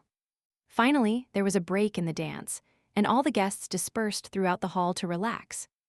The maids admired the princess's beautiful dance, and the fact that Sir Melville couldn't take his eyes off her. And Daisy Rodion immediately asked Agnes to dance with her brother once. Then maybe he would fall in love with her and forget about the saint. To which the other girls began to scold Daisy for proposing to tie a fool like Sir Rodion to the princess. And while the girls argued about why no one could correct such a fool, one of the girls noticed that Agnes was drinking a glass of wine too often. "Princess, you can get that drunk." Agnes understood this, as well as the fact that not a single incident occurred because of the alcohol. But she was so bored that there was nothing else to do. The only thing you can see here is the fight between Hazel and Liliana. These girls just went somewhere together. Here it is. There will be something interesting, and it's time for her to leave. Despite the maid's objections, Agnes said she was going for a walk alone and left. At that moment, Sirius returned, having gone to greet his comrades, and upon returning, he did not find the princess. Daisy replied that the princess wanted to take a walk alone and left. Apparently, it was too difficult for her to look at Sir Spencer, Sirius realized. He was too short-sighted and did not know how to recognize the girl's mental state. He realized that under no circumstances should he have left Princess Agnes alone. A little earlier, a woman's indignant cry was heard in the garden, "Where are we going?" Noticing that no one was around, Liliana stopped Hazel and offered to talk right there. Noticing that she got scared when she suggested talking in private, Agnes hid nearby with a sinking heart, anticipating a big fight. Hazel Devon stopped and, after thinking for a moment, turned to Saint Liliana. Shaking the saint's hand off her elbow, Hazel warned that if she continued to overstep her bounds, then she could be in trouble because her patience had a limit. Just as Agnes thought, Hazel couldn't stand it anymore. "You are the one crossing the line. She was originally Sir Spencer's partner. Do you think I don't know that you took him from me?" Liliana shouted. Like an enraged cat, the saint accused Hazel of being jealous because she was beautiful in comparison, and received a lot of attention. Agnes watched the love triangle with delight as they approached her from behind. And in a very loud voice, Sirius Melville asked what she was doing here. She instantly oriented herself. The girl pressed the man against the wall and covered his mouth with her hand, ordering him to remain silent. Sirius blushed from surprise and said no more, finding himself very close to the girl. Princess Agnes's beautiful eyes looked sternly at the man, pressing him against the wall. The young man thought that, for the first time, he was being held by a younger girl. And smaller than him. And how is she holding him? That she can barely move. And for some reason, he doesn't want to resist her at all. Perhaps this is something more than just partners at the Imperial Ball. Perhaps, having met her after so many adventures, he had finally found what he was looking for. But Agnes was not interested in Sirius's thoughts and returned to her observation post, annoyedly noticing that the girls were heading somewhere. Saint Liliana and Hazel Devon decided to go deeper into the garden. Turning to Sirius, she ordered him not to follow her, but to return to the palace banquet hall. The man accepted enthusiastically, and Agnes was surprised that his answer sounded so terrible. But she still decided it was her imagination. She followed the girls who were moving away, but soon lost sight of them. "I realized that someone was eavesdropping on us." A voice was heard behind Agnes, making her shudder. "And it was you, Princess," Hazel Devon finished. Agnes ironically commented that she couldn't miss such a fascinating show. And then Hazel asked if she liked it, to which Agnes replied that she hoped so. But unfortunately, she couldn't hear everything. During their short conversation, Agnes looked at Hazel Devon differently. She considered her unruly, but she also had a cold firmness, like an angel's. But whatever the case, the princess was interested in knowing where the saint had gone, since Hazel was here alone. But the girl didn't know. The saint simply burst into tears and ran away, probably running to her admirer. Hazel wanted to ask the princess only one thing, and she asked the question directly.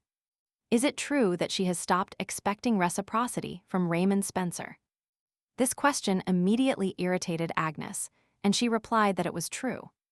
She was tired of the pain he caused her. Therefore, if she hears one more question like this, the interrogator's head will fall off their shoulders. Just leave her alone. You made the right decision. She heard Agnes and was stunned with amazement. But she was even more surprised when Hazel said that Raymond Spencer really hated her. Hazel is really taking out her anger on her after talking to the saint. And she decided to fight with her too. And Princess Agnes decided to simply ignore the words the girl said, without turning around. Her Majesty slowly headed towards the palace, considering that her business here was finished. Hazel Devon just watched her sadly, because she only wanted to cheer up the princess. Princess Agnes walked slowly, breathing the night air, slowly approaching the palace. At some point, the girl was dragged aside and almost fell onto the road because she felt unwell. It's time for her to go back, but she is very dizzy. It seems she drank too much alcohol. Princess. Calls were heard in the distance, but Agnes, although she heard them on the edge of her consciousness, could not answer. The maids searched in vain and called for their lady. It seemed she had been gone too long. But Agnes didn't want to go back to where it was boring and unpleasant. There was a bright light from a chandelier and a mountain of delicious food. And many other interesting and not so interesting things. Everyone looks at her and applauds and admires the brave and courageous princess of the empire. But there she feels lonely among a crowd of people she doesn't know. After all, her beloved kitten Kylo Grey, the meaning of her life, both here and in her past life, are not there. She was reborn into this world and still lived according to the novel's orders. Everything was for him, for the handsome Kylo Grey. She doesn't need a banquet that only he cannot enjoy, because everyone judges him. And they say he is obsessed with power. She feels so lonely without him. She knows he just wants someone to recognize him. That's why she will be there, Kylo. Princess Agnes will come straight to you. The maids at that moment searched for the princess everywhere without success, beginning to worry about her highness. The ball in honor of the founding day of the empire was in full swing. Everyone was having fun and dancing. Crown Prince Damien looked around and noticed something unusual. Sirius Melville, who came to the ball as his sister's partner, chatted pleasantly with the girls. Leaning towards his partner, the prince wanted to show and tell her something. Not noticing the girl's embarrassment, the prince explained that it was the first time he had seen Sirius alone at a party. How could this libertine be alone? Did he really recover? Damien wondered. But the question is, what caused this? Is it really because he came with Agnes, or maybe there are some feelings between them? What are you thinking about? Raymond Spencer asked, appearing out of nowhere. But he appeared very opportunely, as the prince wants to ask him and Diana something. And Diana? What will they say about Sir Sirius Melville as a candidate for the role of Princess Agnes's husband? Raymond was very surprised by such a question from the prince. Sirius was like Agnes's husband. It didn't fit in his head whether the prince was joking. But Damien was not joking. Besides the womanizer Sirius, he is the perfect husband otherwise. Something must have happened between them for them to get together. What could have happened between them?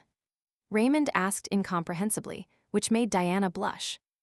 And Damien was horrified by his stupidity. But the prince explained that the situation here is different because they are no longer members of the same order. And they do not have such close relations. And isn't interest in the complete opposite after a heartbreak common? The prince asked, hinting at Raymond. If they really get married, Sirius's frivolity will cease to be a problem, because not a single girl will dare to look at the princess's husband. It would be a good idea to think about it, added the prince, seriously considering this option for his sister. But Raymond disliked even hearing about this, although, apparently, this should not concern him. He went out onto the balcony to breathe and clear his mind. Too many incomprehensible things had happened to him. Lately, he has been constantly thinking, and his thoughts always revolve around Agnes.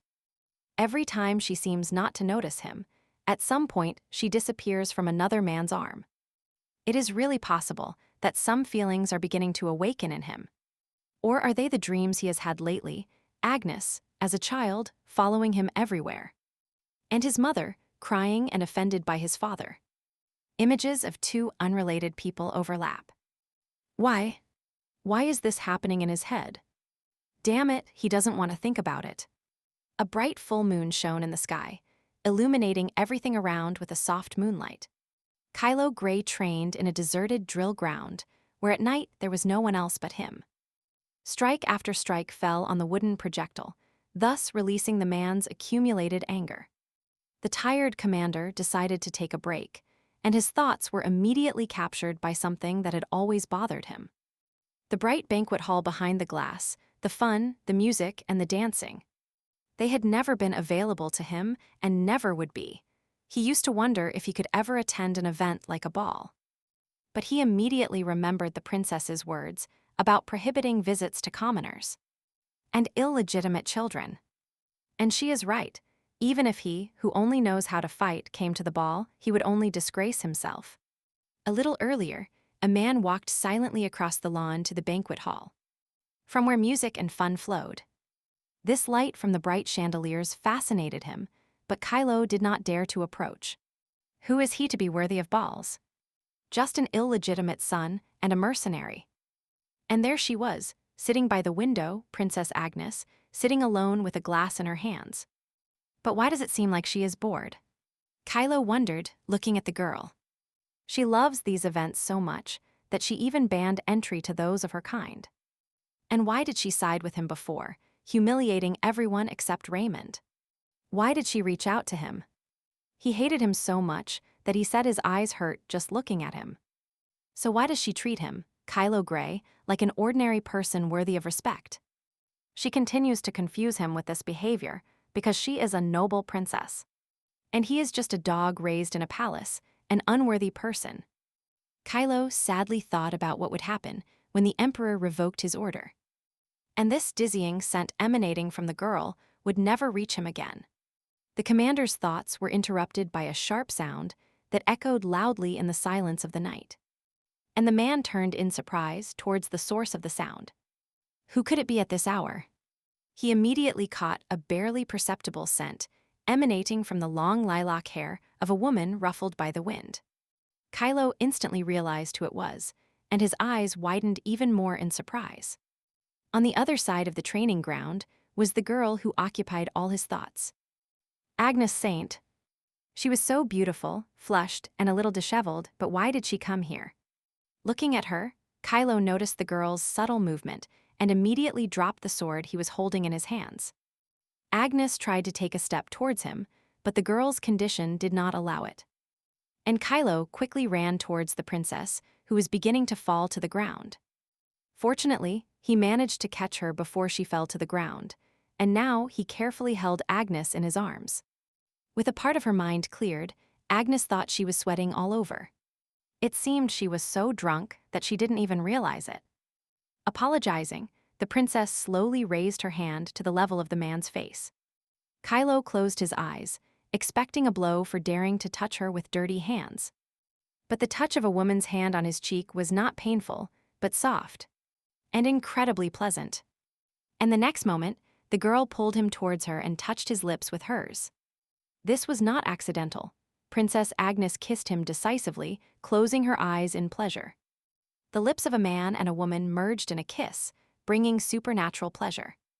Kylo's surprise knew no bounds, but the man had no intention of resisting. Agnes soon pulled away from his lips, catching her breath and letting him catch his breath. Looking at the girl and realizing what had just happened, Kylo blushed deeply. The princess also blushed, but she looked very happy and satisfied. But the next moment, the alcohol in her blood reminded her, and the girl staggered. Closing her eyes, she fell onto the chest of the man who was holding her by the waist. And she fell asleep on the strong male chest, clearly having no intention of explaining in any way what had just happened. She really mistook him for Raymond, Kylo Grey wondered, drawing his own conclusions. The next morning in the palace was bright and sunny, and it began as usual. The girl opened her eyes with difficulty. Her body struggled to regain consciousness, to remember who she was and where she was. Her head ached mercilessly, and she also didn't remember how she got home yesterday. The last thing she remembered was being drunk, looking for Kylo, and seeing him on the training ground. But she doesn't remember anything after that. The princess rang the bell, thus notifying that she had woken up. The chamberlain came to the call and asked if he should prepare her morning attire. But Agnes was first interested in knowing exactly how she returned to the palace after the ball yesterday. After hesitating a little, the servant replied that Sir Kylo Grey brought her. He met the princess when she disappeared from the ball next to the Cavalry Order building. Agnes, surprised, suggested that he carried her on his back, but the chamberlain replied that the commander carried the princess in his arms, and that it was very gallant. At such news, the girl froze like a statue. What happened yesterday? And how to forget how her beloved brought her in his arms? The princess can't even imagine that something much bigger happened. After the festival ended, her relationship with Kylo underwent some slight changes. She repeatedly tried to meet him, but each time she was told that Sir Grey had just left. And even when he was supposed to definitely be somewhere, there was no trace of him. When one day Agnes saw him from behind and wanted to greet him, he immediately ran away without even looking at her. And everything became clear to the girl. Kylo was avoiding her, he hated her from the beginning. But at least they saw each other. Did she really make a mistake at the ball, or say something terrible? Oh, he's back.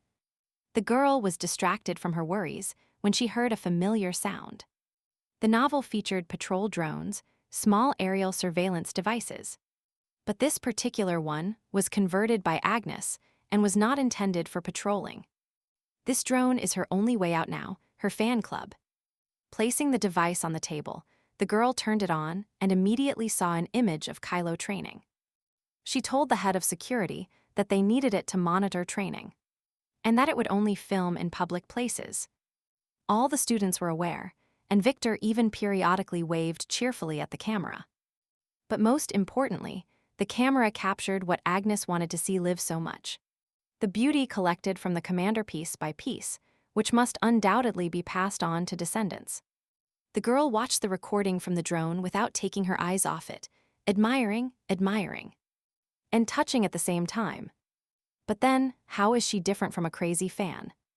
Agnes suddenly realized what was happening. No, she decided. Difficulties and adversity are the fate of the main fan. You can't stay there. Moreover, a day more important than all other events will soon arrive, and she cannot miss it for anything. The evening was just beginning, and the center of the capital was not too crowded. Benjamin. Someone called the eldest son of the Grey family, and he immediately turned around. Benjamin's friends apologized for being so late, but the gambling house opens at night. So it doesn't matter. But the important thing is that on the way they saw something strange and even striking, which is why they were late. And they asked why he was also from the Grey family. The man was surprised to hear his surname, and then his friends told him to look somewhere above. But what he saw there surprised him greatly, and not in a good way. An electronic display in the center of the capital, due to the scale of the city. And the growth of the population, successful businessmen and cultural figures announce their activities on it. Therefore, such advertising is equivalent to being located in the very center of the city. Success and wealth guaranteed. However, now on the screen there was a picture of Kylo Grey wishing him a happy birthday. What is his picture doing there? Benjamin shouted indignantly, pointing his finger at the screen.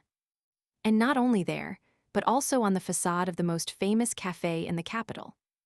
Benjamin couldn't believe that this bastard was being congratulated on his birthday in his dream place. What psychopath came up with this? The angry eldest son of the Gray family immediately canceled all plans and said goodbye to his friends, not noticing how he passed by a girl in a red cloak. And it was none other than Princess Agnes, who was photographing the cafe window. She always dreamed that someday she would become rich and show everyone Kylo's worth. And now her wish has come true. Or rather, she tried herself. The girl with a happy smile took a selfie with the background of the happy birthday picture to Kylo Grey.